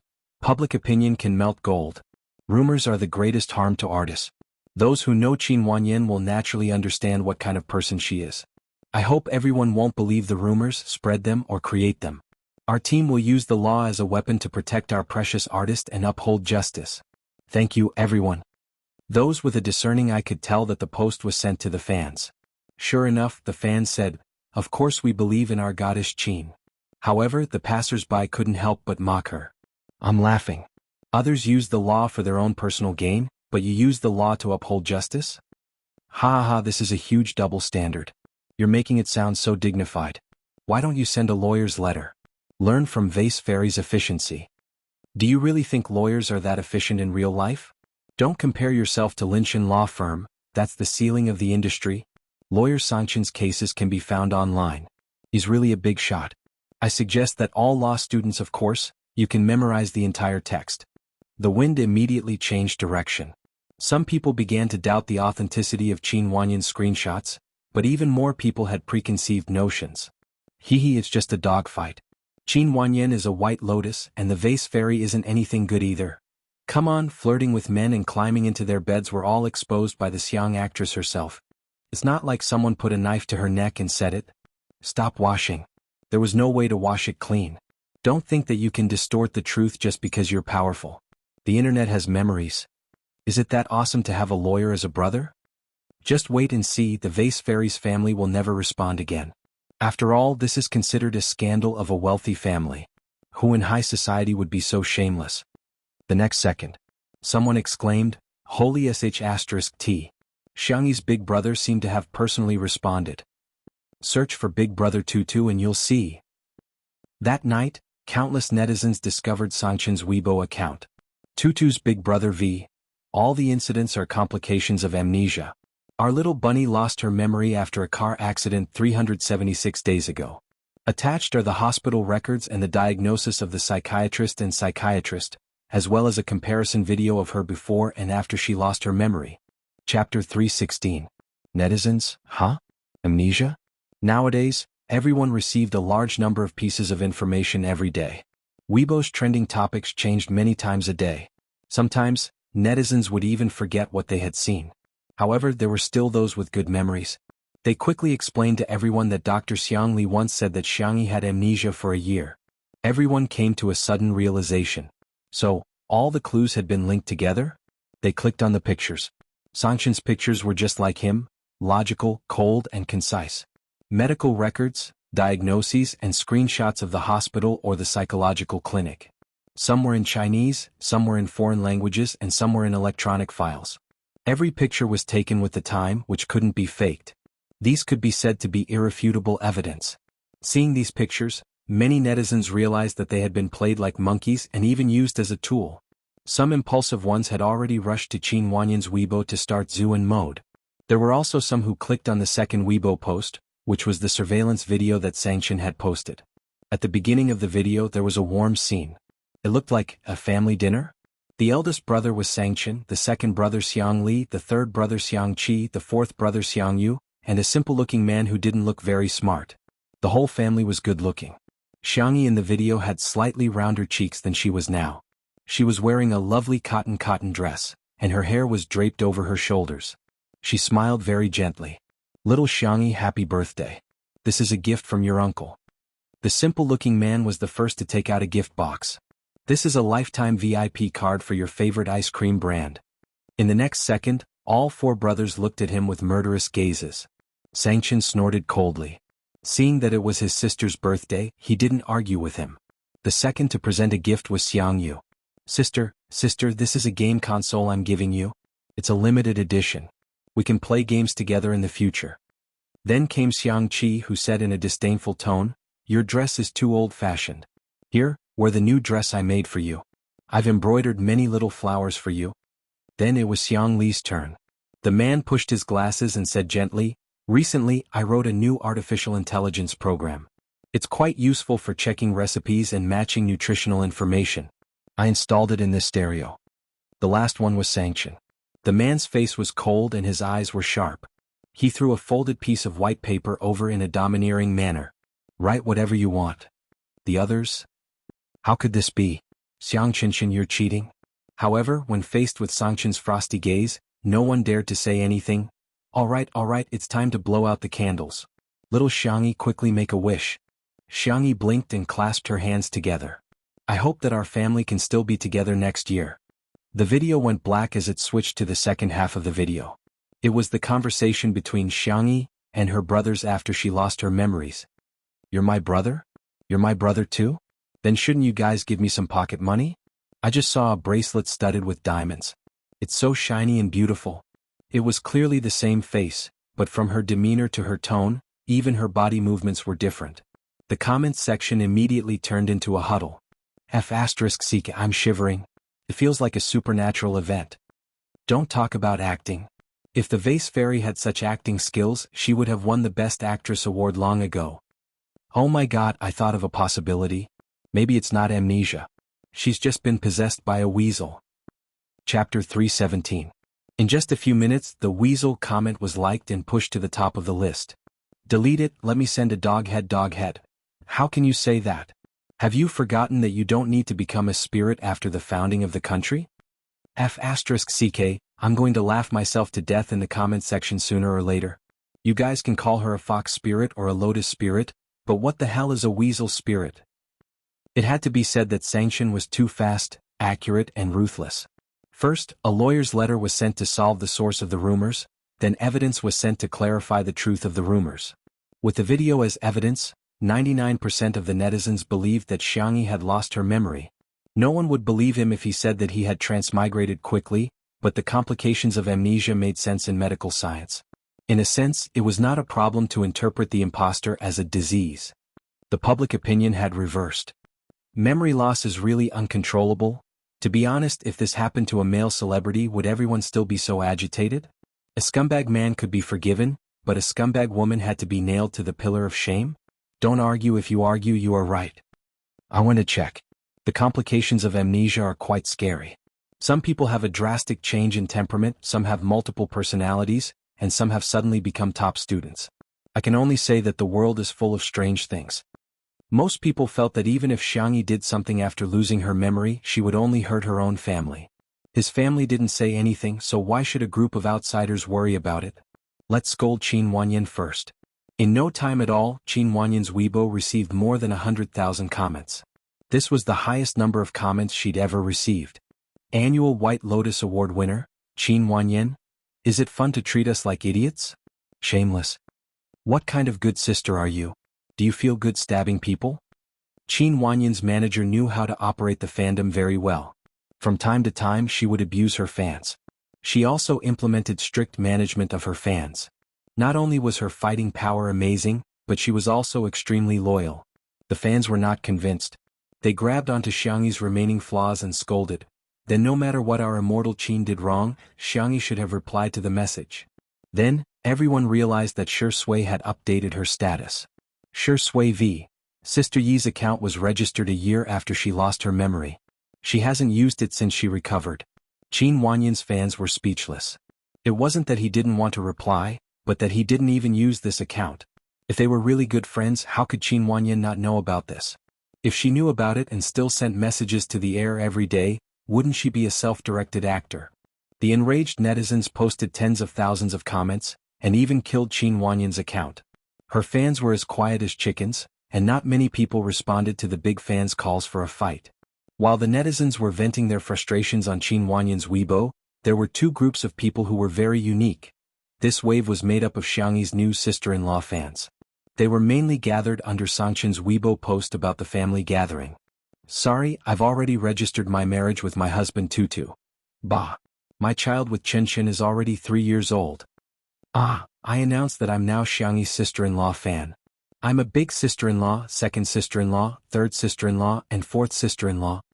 The other wave was naturally made up of Microscope Girl, Ace Picker, and Untimely Couple fans. Chapter 318.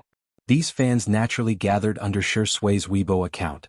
I'm screaming like a groundhog every day. Shi Sui is so spoiled. He stared at his wife like a maniac during the livestream, and now he's protecting his wife like a maniac after the livestream. I'm going to faint from all the kowtowing. First he took the lead to say that they're a couple. Then he defended Sister Yi on Weibo. Shi Sui's Sister Yi lock him up. In my imagination they're already married with 2 children. Thank you. The most exciting thing for the couple's fans was a wave of unexpected sweets. Shi Sui and Xiangyi were featured on the cover of My Style, which was a set of 9 grid photos that attracted countless fans. Shi Sui was dressed in a black retro suit and had a rare seductive look on his face. However, he managed to hold his charm well.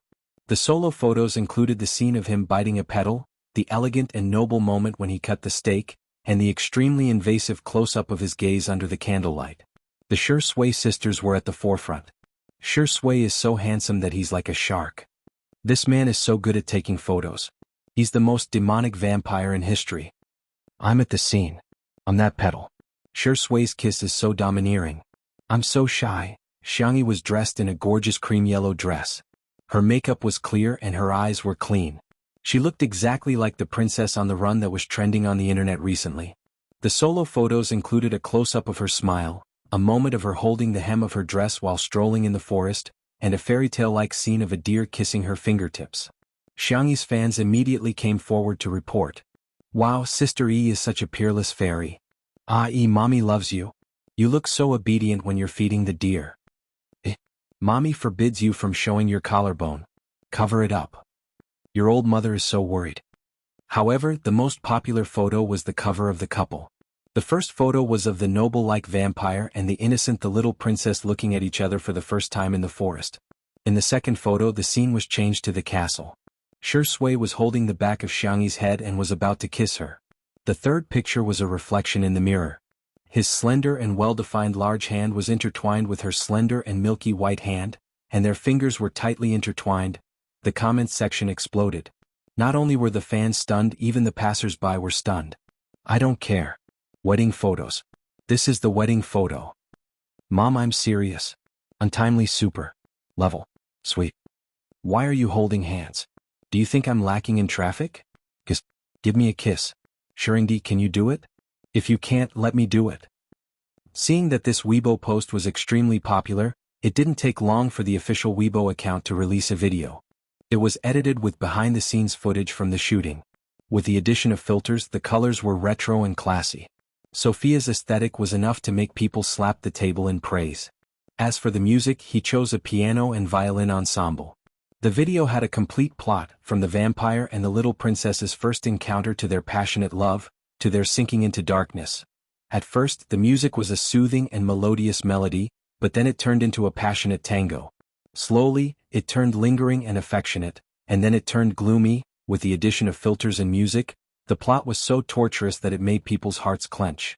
However, at the end of the video, the man held the back of the girl's head in his arms and pulled her into his arms. The camera deliberately gave him a close-up. His Adam's apple rolled sexily as he licked the corners of his pale lips. The video came to an abrupt end. Untimely Super CP fans. It's New Year, it's New Year. Someone set off 100,000 firecrackers for me? Sisters, let's flood the screen with me.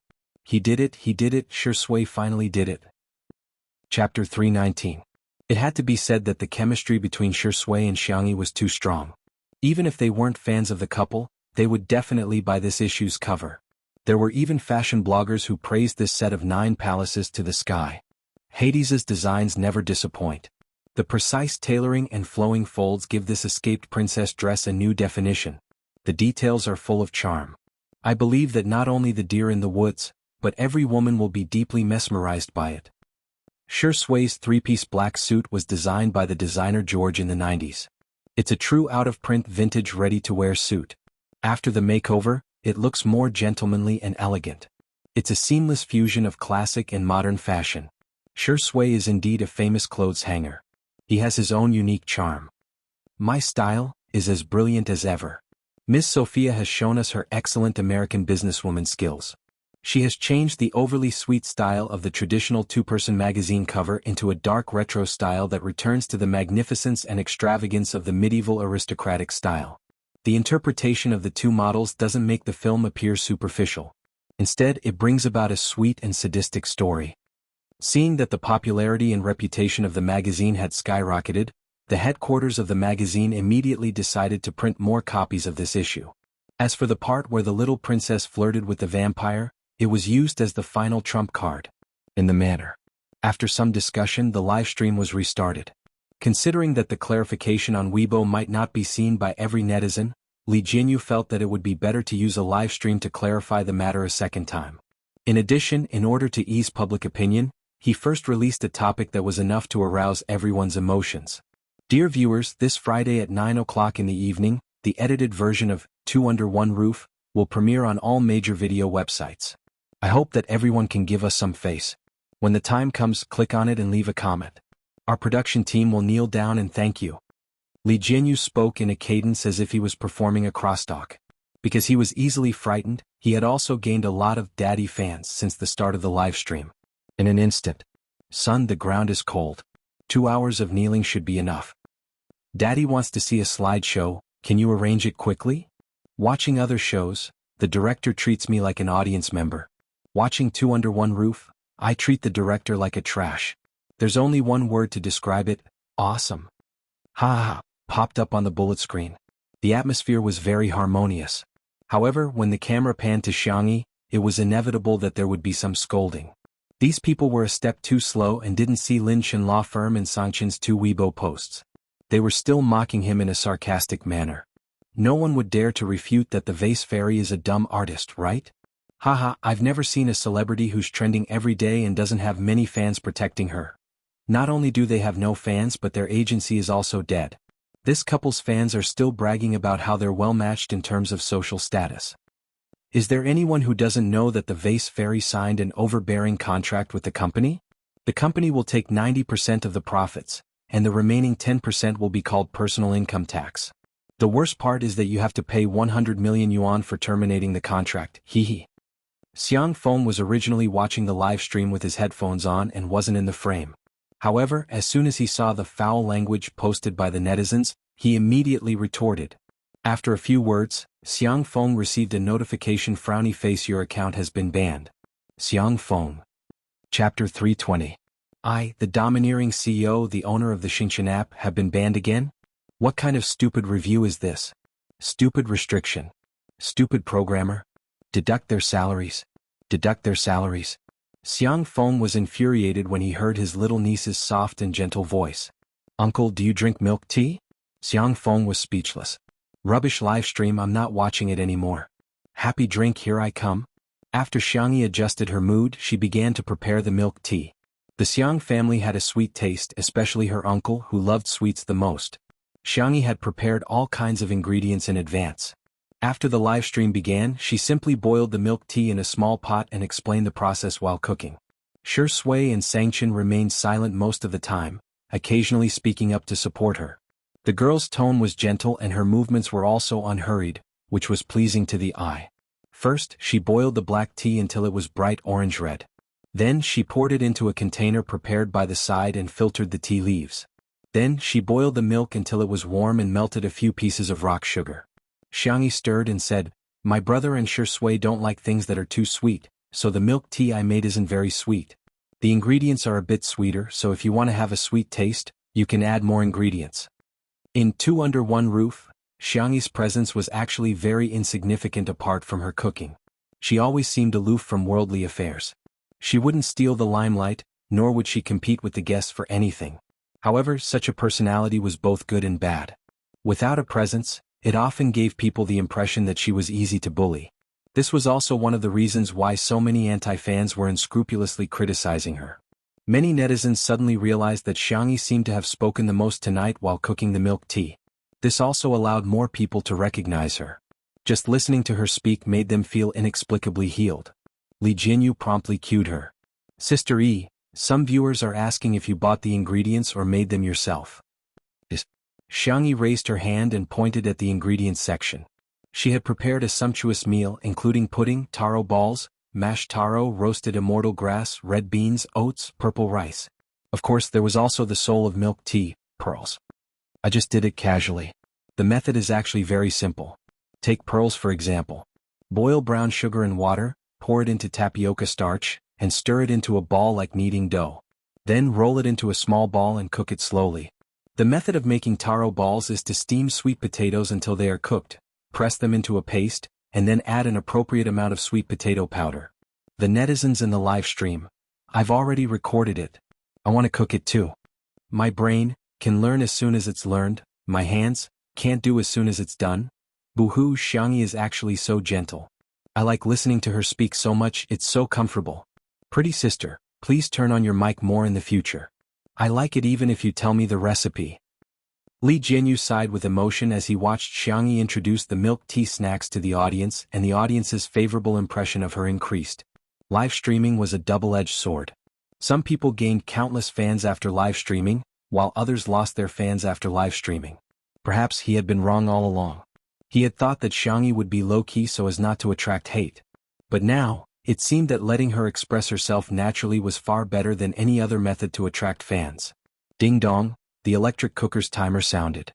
The milk and black tea were mixed and boiled to about 80 degrees before stopping. Xiangyi first filled a cup for her little uncle. Xiang Feng hurriedly stuffed it into Sangchen's hands like a hot potato. "Little Chin Chin, you drink first." No wonder he was the #1 lackey in the Xiang family. Chapter 321. Sangchen took it with a straight face and took a sip. The aroma of the tea was refreshing and rich in milk. It had a smooth and refreshing texture. The sweetness was just right for him. Although Sangchen didn't say anything, he silently took 2 more sips. The netizens. "It must be delicious." Xiang Yi's fans even typed with tears in their eyes. "I didn't expect that one day, I would not only crave Xiang Yi's body but also his milk tea." Xiang Feng was given the second cup and excitedly added a bunch of condiments. He didn't even use a straw and simply gulped it down. "Pearl taro pudding, sweetness plus plus plus plus. It feels so good." He looked at Shi Sui provocatively, thinking to himself, "Finally there's someone behind me. My little niece scooped it for me first." In the next second, Shi Sui smiled slightly and raised his hand to add some condiments for himself. However, his hand suddenly trembled, and the spoon fell into the bowl. There was a look of helplessness in his dark eyes. Xiangyi hurriedly said, "I'll add some for you, what do you want?" "Thank you, sistery." Shi Sui looked at her innocently and gratefully. 2 spoonfuls of taro pudding, thank you." Xiangyi added 2 spoonfuls of taro pudding for him and even placed a straw in it. She then carefully handed it to Shi Sui. She almost fed it to him herself. Xiang Feng's eyes widened as if he had been struck by lightning. In the live stream, "Ha, who is this silly man? Why is he so funny? I seem to have heard Xiangyi call him uncle before. He should be a relative." "I don't believe it. Xiang Yi and Qinshin are obviously not on the same level as him. How can they be family?" The netizens' disdain for Xiang Feng was almost overflowing. On Weibo, Tomato Entertainment's latest comment received tens of thousands of scoldings. In fact, it wasn't that Xiangyi didn't have any fans, but her fans were kind enough to criticize Tomato Entertainment instead of arguing with the haters. Even Qin Wanyan had a manager to defend her. No matter how bad the public relations effect was, at least her fans wouldn't be disappointed. But what about Tomato Entertainment? The company pretended to be dead. Their last post was a Weibo post about C7's new album being released on the music platform 2 weeks ago. Xiangyi's fans were completely enraged.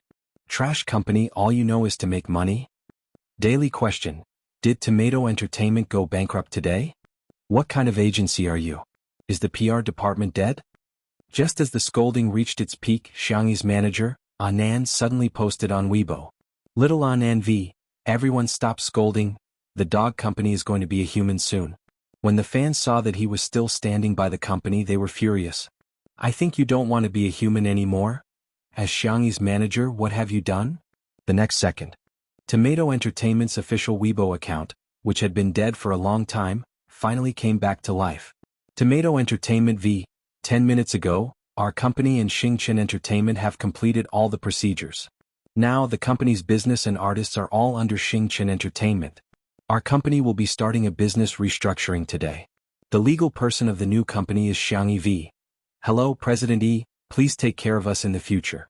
All the fans were dumbfounded. They were dumbfounded. How did our sister Yi become President Yi? In the live stream, Xiang Feng received a notification from his assistant, telling Sister Yi that the acquisition of the company had been completed. Xiangyi was stunned. Seeing this, Xiang Feng was furious. "What's with your expression? Is it that difficult to acquire a company? Your uncle is a domineering CEO." Chapter 322. "Uncle, you've acquired my management company?" The girl snapped back to reality and looked at Xiang Feng in disbelief. Xiang Qin glanced at him. She couldn't be bothered to diss him for being so inefficient. Xiang Feng put his hands on his hips and said arrogantly, "Aha, I've also registered your name as the legal representative. From now on you'll be your own boss." In the live stream, some netizens stubbornly refused to believe it and ridiculed. "I'm dying of laughter. Do you know how much it costs to acquire a company? Tomato Entertainment may be a small company, but it's worth at least a few billion yuan. How can you buy it just like that? You're bragging to the heavens." The netizens who had already learned about the new drama on Weibo retorted, "You're not convinced? Keep it to yourself. Our sister Yi is fair, rich, and beautiful. She has her brother to protect her and her uncle to dote on her. That's how domineering she is." The live stream was in an uproar, and some netizens who claimed to be professional stepped forward to say, "Frowny face, this financial practitioner is laughing. Fixed assets and liquid assets are two different concepts. Billionaires don't mean that they can casually take out 100 million yuan in cash. This silly guy said that he wanted to buy a company worth a few billion yuan?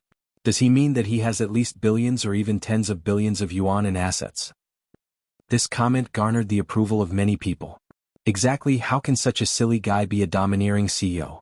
If Sanction said it, it would be more believable, but since it was Xiang Feng, no one believed it. Just as this small group of haters thought that they had grasped the truth, and were ridiculing Xiangyi in the live stream, Xiangyi's fans, who had been quietly waiting for them for a long time, finally unhurriedly moved the Weibo post from Tomato Entertainment over. "Tomato Entertainment, 10 minutes ago, our company has..." The haters? The haters? Tiske. That silly guy is actually a domineering CEO? That was already frustrating enough. However, Xiangyi's fans had become mischievous at some point. They deliberately popped up at this moment to mock. "Congratulations to our sister Yi for turning from a social animal to a boss. Xiang Yi, it's impossible for her to work, she can only be a domineering CEO. I want to shout, little uncle is awesome." Okay, after yelling he was still so naive. At using a spoon to scrape the pearls, an immortal roasting grass that can't be sucked up from the bottom of the cup is so realistic. All the trolls? Damn it, we've always been the ones angering others. I didn't expect to be angered today. On the sofa, Shui, who had been sitting beside Xiangyi and drinking milk tea obediently, suddenly asked, "Sister Yi, Are you going to work hard to sign artists and start your career in the future? Everyone knew that Shi Sui's contract with Xingchen Entertainment was about to expire. Xiang Feng was confused. You're trying to jump ship right in front of me, the overbearing CEO? Xiangyi was a little embarrassed. I don't think anyone wants to sign with my company. She knew a little about management and had practiced in the world of transmigration. However, it wasn't easy to sign an outstanding artist. The trolls caught their breath and typed angrily, "At least you have some self-awareness." At this moment, the sound of an argument suddenly came from outside the living room. "We came first, we want to see sister first." I won't let you. You can choose whether you want to fight one-on-one or gang up on her. The live stream. Why do I feel like it's Chinzai from C7? Isn't the C7 boy group a ready-made artist? All the trolls, ifed. I'm so angry. Chapter 323. Xiangyi's eyelashes fluttered as she stood up. We have guests, I'll go take a look. The cameraman followed closely behind her. The girl opened the door and the cameraman happened to capture the scene outside. Sure enough, it was the 7 members of C7. The group's top celebrity, Jiang Qin, was arguing childishly with someone. Standing opposite him was the ruffian from Mingxi Boys High School a few days ago, Rong Huai. Can't you be reasonable? Jiang Qin clenched his fists in anger. Rong Huai still had a crew cut, and he shook his legs arrogantly. I already said that you can choose whether it's a one-on-one or a group fight. I'm not even afraid, so what are you afraid of? Trash. Before he could say the word trash, he noticed Xiangyi smiling behind the door and changed his words. Spicy chicken tastes good. Jiang Qin, do you have? Are you crazy? His captain, Shin Si, blocked his words with his hand. Shin Si was the standard pretty boy and he flashed a clean smile at Xiangyi. Hello, sister. Ahem, Jiang Qin wanted to say, do you have any Sichuan restaurants to recommend? Jiang Qin's ears turned red. He didn't expect his sister to see him arguing with someone. Boo-hoo, he would definitely be hated. Rong Huai was also a little uncomfortable. He whistled and pretended to be calm, but his eyes kept sneaking glances at Xiangyi, revealing a guilty conscience. Unexpectedly, when Xiangyi opened her mouth, her tone was still gentle and soft. I made milk tea, do you want to drink it? Rong Huai was the first to speak. Yes. C7, me too. The two sides exchanged glances and their swords were drawn. Xiangyi said helplessly, everyone has a share. Come in first. Rong Huai was tall, strong and experienced in fighting. He pushed Jiang Qin and the others aside and was the first to enter the living room. C7. We were too careless. He actually beat us to it. However, even if we can't beat this troublesome brat, can we not beat our own members? Thus, the 7 of them squeezed together at the door to see who would enter first. If not for Xiangyi coming over to persuade them, they would probably have fought. It could be said that this group of souls were like plastic. Because there were too many people, the sofa could not accommodate all of them, so the younger brothers all sat on the floor. Sitting on the sofa, Xiang Feng, Sangchen and Xiang Feng looked down at everyone. Xiang Feng was envious. If I were 10 years younger, my skin would be as good. Sangchen, ha. Shi Sui chuckled. Do you two think you're any better? You're still an old man who's nearing his 30s like me. Sangchen, Shi Sui, the whole living room was shrouded in a gloomy atmosphere. The younger brothers were shivering. Even Rong Huai moved closer to Jiang Qin. Jiang Qin wanted to protest, but Rong Huai gave him a stare. What are you looking at? If you keep looking, I'll beat you up. He was so fierce. However, when they huddled together, they didn't seem to be that scared anymore. This was probably the legendary huddling together to keep warm. Milk tea is ready. Add whatever you want. Xiangyi poured a cup for each of them. The hot milk tea seemed to have the power to bewitch people. The netizens in the stream wanted to cry but had no tears. Orders for milk tea on all major takeout platforms have skyrocketed. Everyone, please pay the advertising fee to Sister E. Thank you. Little Vase, stop it. Fatty Rua and I were already 2 people before watching the stream. Hat trash streamer. You only know how to cook milk tea every day. Can't you create a couple? Ahem, an untimely and beautiful couple. Want to know more? Chapter 324.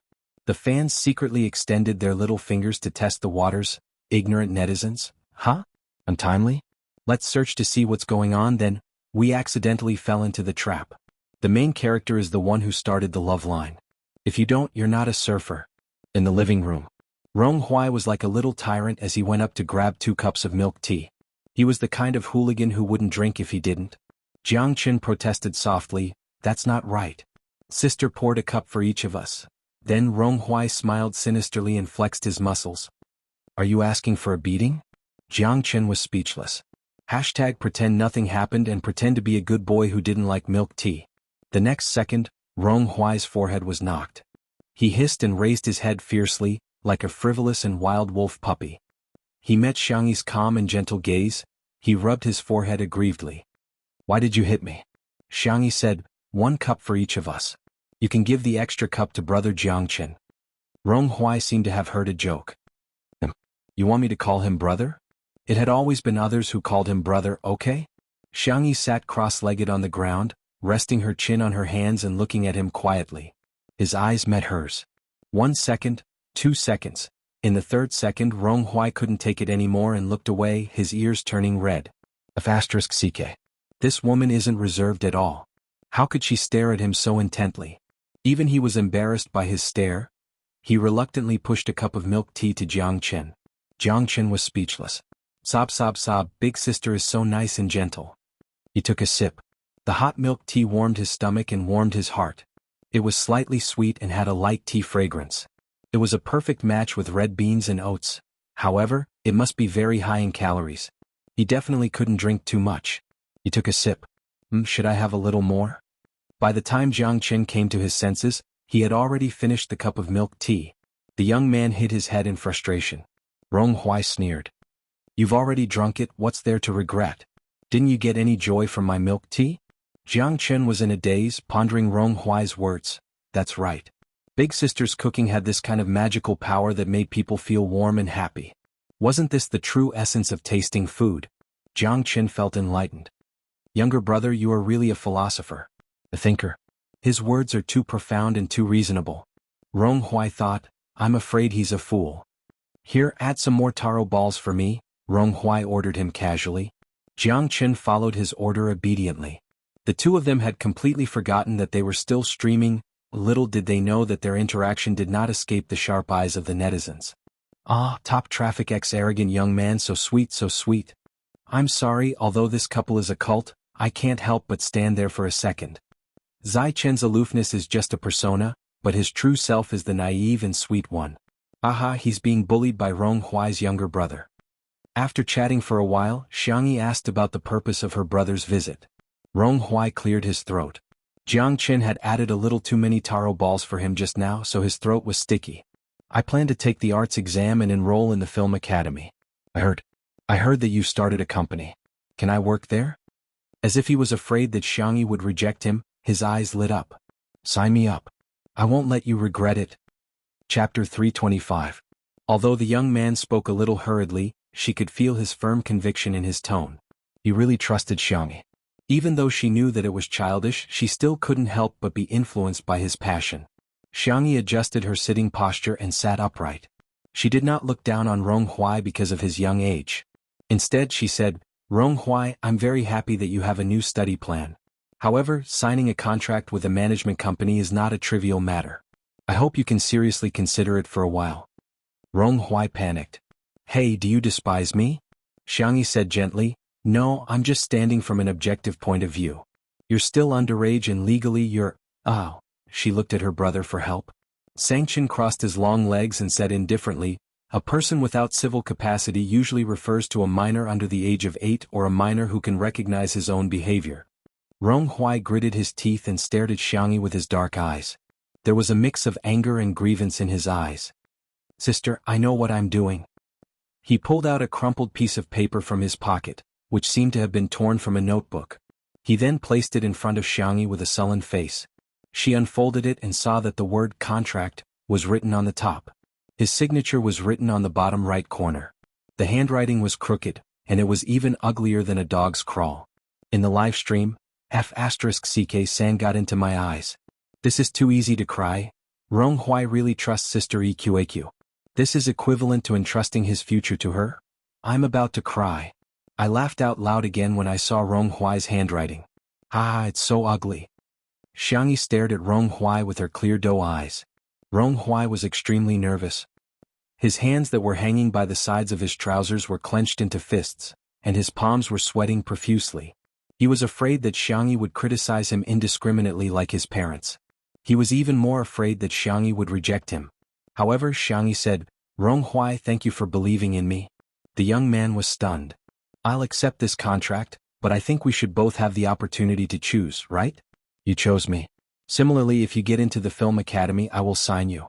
During this period, both of us have the right to go back on our words. What do you think?" From the beginning to the end, she was gentle and soft. She didn't tell him what to do with his life, but he was given a choice. Ronghuai's Adam's apple bobbed slightly, as if he had just drunk a sports drink and was about to play a game. "Okay, I promise you. We'll choose both sides." He hurriedly added, "You can't go back on your word. Otherwise I—" Ronghuai thought for a long while, but he still couldn't think of any powerful threats. He laid his eyes on Jiang Chen and strangled him from behind. "I'll beat him up." Jiang Chen, who had been innocently implicated, was speechless. Xiangyi was amused by him. "You're too shameless." The live stream was also filled with ha ha ha. Hostage Jiang Chen raised his hand, indicating that he was going to speak. Ronghuai loosened his grip a little. Jiang Chen said, "Elder sister, I've signed with Tomato Entertainment for 5 years. Do you want to sign with me for a few more years?" Shin Si said, "5 years is nothing. Elder sister, my contract is very long. I've signed for 10 years. The others said, "Elder sister, renew my contract. I'm cheaper." "I can do it too, elder sister. Pick me, pick me." The netizens were speechless. "What? Little brothers, is there anyone who would fight to sign a slave contract like you?" Chapter 326. Xiangyi felt like laughing. These kids were really, she couldn't turn them down. "There's no rush to renew the contract, but I promise to hire professionals to help you plan your career path." The C7 boys nodded repeatedly. Jiang Chen nudged Ronghuai with his shoulder, unable to hide his smugness. "We're pretty much guaranteed jobs in sister's company. Keep it up, brother. If you can't get into the film academy, sister won't sign you." Ronghuai gritted his teeth. "Are you asking for a beating?" "Xiangyi, kids don't fight." "Li Jinyu, Huawei, watch your words. Be careful not to get our live stream banned." Ronghuai. How infuriating, but he still had to pretend to be obedient in front of sister. The netizens in the live stream were filled with emotions. "I've seen people fighting to terminate their contracts, but I've never seen people fighting to renew their contracts. They were obviously tricked into signing the contract by the company, but now they're bragging about it. The boys are so cute and pitiful. I'm tearing up. I've always felt bad for the boys signing with this unscrupulous company, but now I see a glimmer of hope. I hope Xiangyi doesn't let them down." Someone else got the main point. "Haha, look at Shi Sui's expression, isn't it a little subtle?" Countless eyes were focused on Shi Sui's face on the screen. The man leaned lazily on the sofa, his gold-rimmed glasses resting on the bridge of his nose. His eyebrows were lowered, and his long eyelashes cast a faint shadow on his fair skin. Xiangyi inexplicably felt a chill on the back of her neck. She turned around and met Shi Sui's gaze. She was puzzled. Shi Sui said faintly, "Does Sister E hate me?" Xiangyi was dumbfounded. "No, then why didn't you sign me? Sister E, do you think I'm too expensive? Then I can make it cheaper." Shi Sui's voice was deep, and after deliberately lowering it, it sounded a little hoarse. "Or does Sister E think I can't work for you if you sign me?" His tone was weak, helpless, and pitiful. Those who heard it were heartbroken, and those who heard it shed tears. The girl was at a loss. "That's not what I meant. I thought you were joking." After all, Shi Sui was signed by his uncle's company. Moreover, his uncle was very kind to him and opened a personal studio for him. The basic work was up to his mood. In other words, Shi Sui was now no different from a free man. Why would a normal person be willing to sign with another company and put shackles on themselves? It was illogical. The netizens in the live stream were shocked. F***CK. Was I hallucinating? Shurindi is actually begging to work. Si Chuanbai, great manager C, do you know that your artist is lovesick? Domineering female CEO X best actor of the entertainment industry. Sisters, I can do it again. It's fine if the younger brothers are fighting to sign the contract, but Shurindi, he's basically selling his looks, his skills, and his body. Shi Sui pushed up his glasses and looked at Xiangyi with his deep eyes. He sounded a little aggrieved. "I'm not joking with you." Xiang Feng said weakly, "Shi Sui, I'm your boss." "Hey, did you hear me? I'm your boss." Xiangyi said in a daze, "Then sign it." Anyway, one more person wouldn't make much of a difference. Xiang Feng's world collapsed. Little Xiangyi, he jumped ship in front of me and you're trying to poach him in front of me. Do you still have any respect for me? Chapter 327. Shi Sui crossed her arms.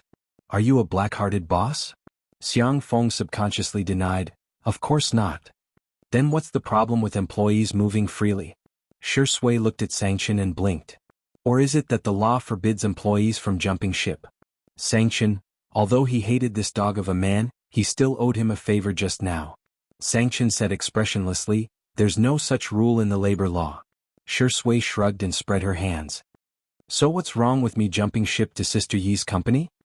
Xiang Feng was confused and his eyes were in a trance. The netizens in the live stream. Ha ha, there's nothing wrong with that. Keep the goodies within the family, we're all family. Dog head. Family is a wonderful description. Is it Xiangyi and Xiang Feng's family, or is it Shi Sui and Xiangyi's family? Why can you send a voice message? I can hear your demonic laughter just by looking at the text. Until the end of the live stream, countless netizens were still discussing it with relish. There were also many posts on the Melon forum, and some netizens had taken a screenshot of Xiangyi's photo and photoshopped it with a peach blossom pattern. Title of the post: Let's all freeload off Xiangyi's luck with the opposite sex. Text of the post: First of all, I was a fan of Sister Yi's looks when I first watched the live stream, but now I'm a genuine fan of hers. Haha. After some statistics, Sister Yi is really attractive, not derogatory. First, it was the cute little brother Yan Nai, then the boys from Mingxi Boys High School. I strongly pick Rong Huai. The high school boys are so cute. Go. There were also Jiang Chen's children from C7, as well as Shi Yingdi, who was almost 30 years old. In terms of looks, Sister Yi is a great beauty, but the wonderful thing is that her eyebrows are youthful, round, and not aggressive. Simply put, she has the kind of looks that are popular with elders. Both boys and girls will feel comfortable looking at her. Of course, Sister Yi's personality is also very good. Her gentle womanly charm both men and women. However, I think the most important point is that Sister Yi is the reincarnation of a peach blossom spirit. That's why she has such good luck with the opposite sex. I'll post it when I find a boyfriend. Because the post was so silly it was soon pushed. What the hell? Superstition? Upstairs, what do you know? This is called seeking spiritual sustenance from theology. Peach blossom spirit. You're a fake fan. Peach blossom deity was more like it. The peach blossoms were bright and dazzling. With her husband. In short, this post was inexplicably popular, and at one point it was pushed to the top 3 most popular areas of the Melon forum. Before Xiangyi went to bed, she received a WeChat message from Anan. Anan Haonan, suck. Anan Haonan, suck stars. Xiangyi slowly sent a few question marks over. Anan made a voice call.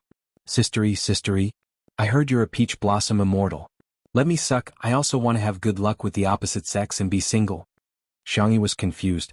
But I'm single too, Anan blurted out. Aren't you married to Shi Yingdi? You've already taken wedding photos and gone on your honeymoon? Sorry I cowed out too much. Shi Sui and I? Xiangyi looked innocent. There's nothing between the two of us.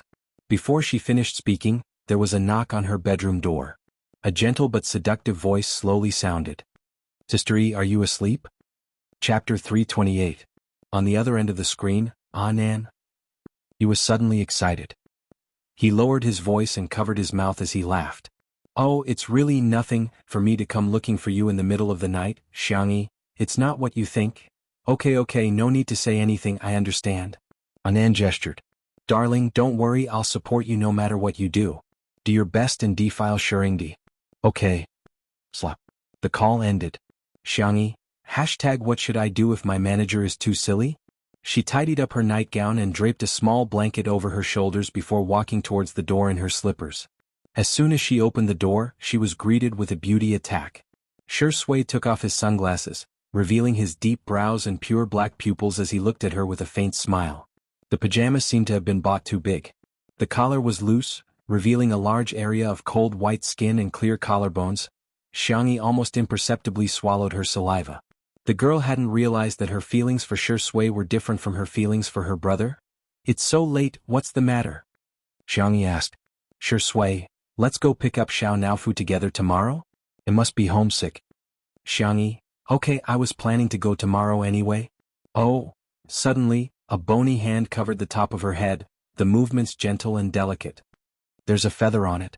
As an older brother, helping his sister twist a feather didn't seem like a big deal.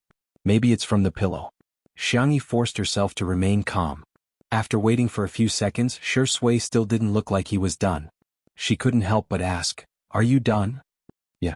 Shui retracted his hand, his voice low and mellow. But, as he moved, the originally loose pajamas slipped down, revealing a thin but not weak shoulder. "Your clothes." Xiangyi whispered, her voice as soft as a mosquito's. Shui blinked. "What did you say?" Xiangyi looked calm and composed as she draped the small blanket over Shui. "It's cold, wear more."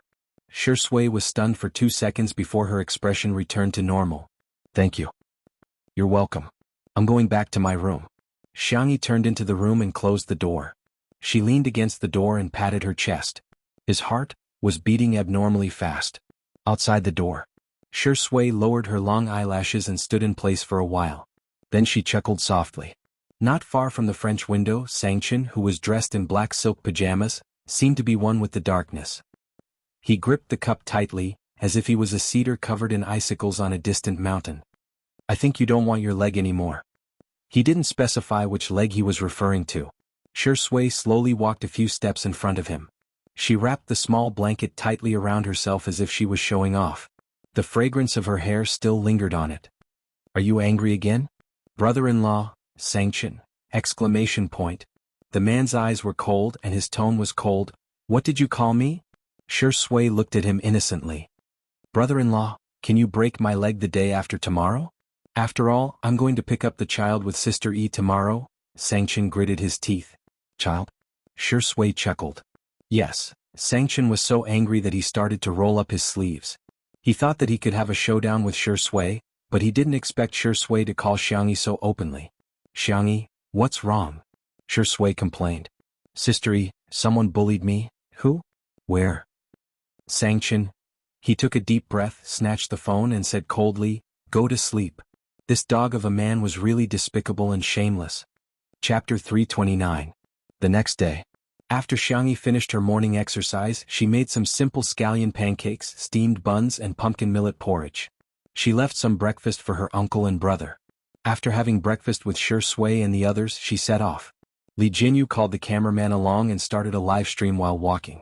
He was planning to do a behind-the-scenes version of Smog and Cat 2. 0-inch. Halfway there, Xiangyi suddenly thought of a serious problem. The esports players usually train until very late. They probably haven't woken up yet. Li Jinyu also reacted. "It's only 8 o'clock now, maybe some of them have just fallen asleep. Why don't we turn back?" Xiangyi's eyes lit up. "Why don't we go to the amusement park to play?" Shui, "Okay, we'll do as you say." The netizens were appalled. "Is this considered a date? How old are you to go to the amusement park? Why are you pretending to be young?" I'm speechless. There are so many people at the amusement park. If celebrities go there, won't there be an accident? Can Xiangyi grow some brains? Li Jinyu was a little tempted, but considering the safety issue, he could only say regretfully, "Forget it, we didn't contact the amusement park in advance to clear the area. If you two go in disguise, you'll still be easily recognized. It won't be good if an accident happens." That crazy Seising fan from before was a good example. "Xiangyi, clear the area? I'll take care of it." Li Jinyu was shocked. "Sister Yi, are you omnipotent?" In the live stream there were always netizens who were nitpicking. "Can you do whatever you want with money? You can smile. Is she flaunting her wealth? Is she flaunting her wealth? How can anyone like such a woman? Is there something wrong with your brains?" Think about those people who have booked tickets in advance and are excited to go to the amusement park, only to be told that they can't enter because the rich people have cleared the area. The gap between the rich and the poor is so big that no one cares? Until the nanny van stopped at an amusement park. The cameraman got out of the car first and took photos of the surrounding scenery. The surrounding greenery was excellent.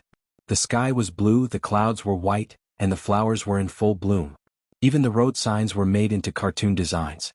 Some netizens from Nanjing were puzzled. "I've been to all the amusement parks in Nanjing, but I've never seen one with such good greenery. Which amusement park is this? Is it new?" The next second, the camera was aimed at the entrance of the amusement park. The words "Tutu Amusement Park" came into view. Netizens? I have a familiar feeling. No, impossible, I don't believe it. Does Xiangyi have an amusement park at home? Li Jinyu was also surprised when he saw the name of the amusement park. He asked weakly, Sister Yi, this isn't also your family's business, right? Xiangyi was a little embarrassed. It was built by my grandfather. It's not open for business. This is actually a mini version of the amusement park. It's very small inside, about 1/10 the size of a normal amusement park. There are only merry-go-round rides, but it should be just enough for us to play for a few hours. Li Jinyu? 10% is already a lot.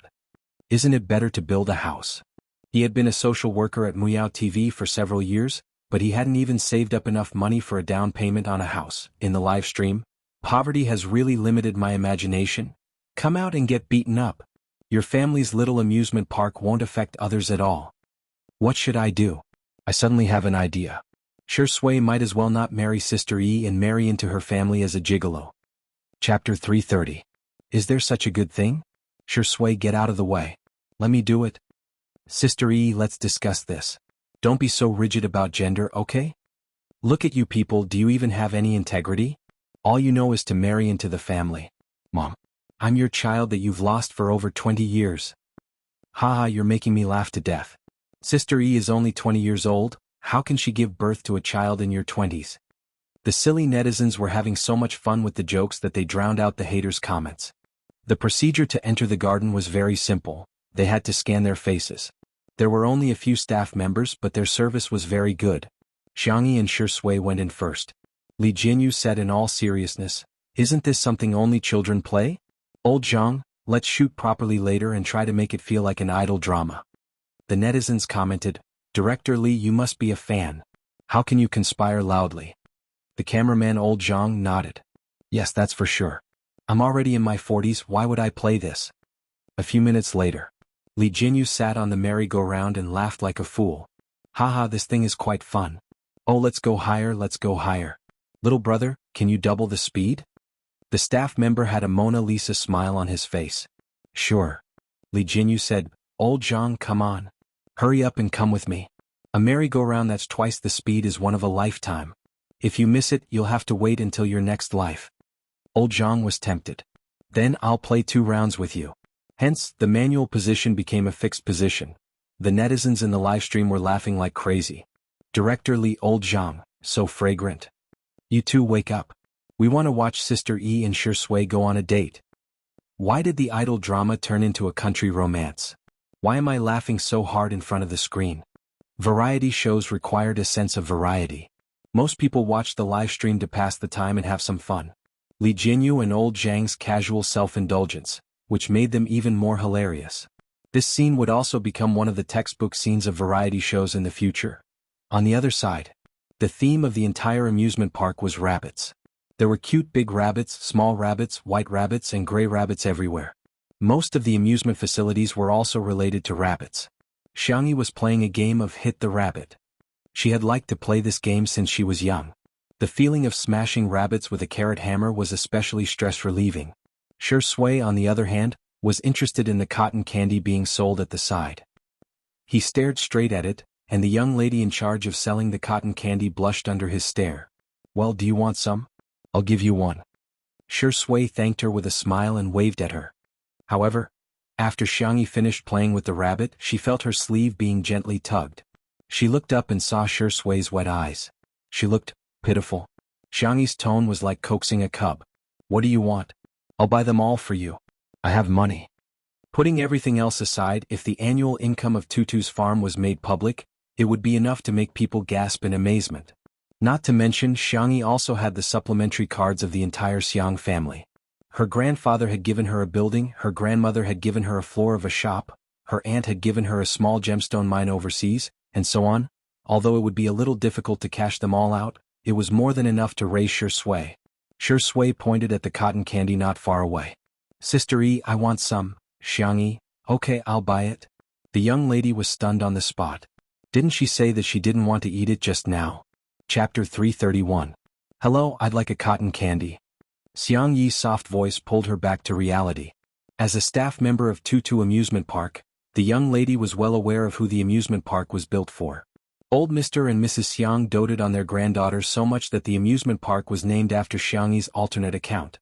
The maintenance of the venue and facilities alone required an unlimited amount of manpower and resources. The staff members were all students sponsored by the Xiang family. Not only were their jobs easy, but they could also supplement their family expenses. Miss Xiang, the cotton candy is free of charge. There are 2 colors, which one would you like? Xiangyi tilted her head to look at Shui. He looked down and said with a faint smile, pink? Okay, please wait a moment. Soon, a huge pink fluffy cotton candy was handed to Xiangyi. Xiangyi handed it to Shui with a radiant smile. The tall man holding the cotton candy was clearly a strange scene, but the young lady felt a tinge of sweetness. These two are in love, aren't they? Aren't they? At the same time, a low-key and comfortable car stopped at the entrance of the amusement park.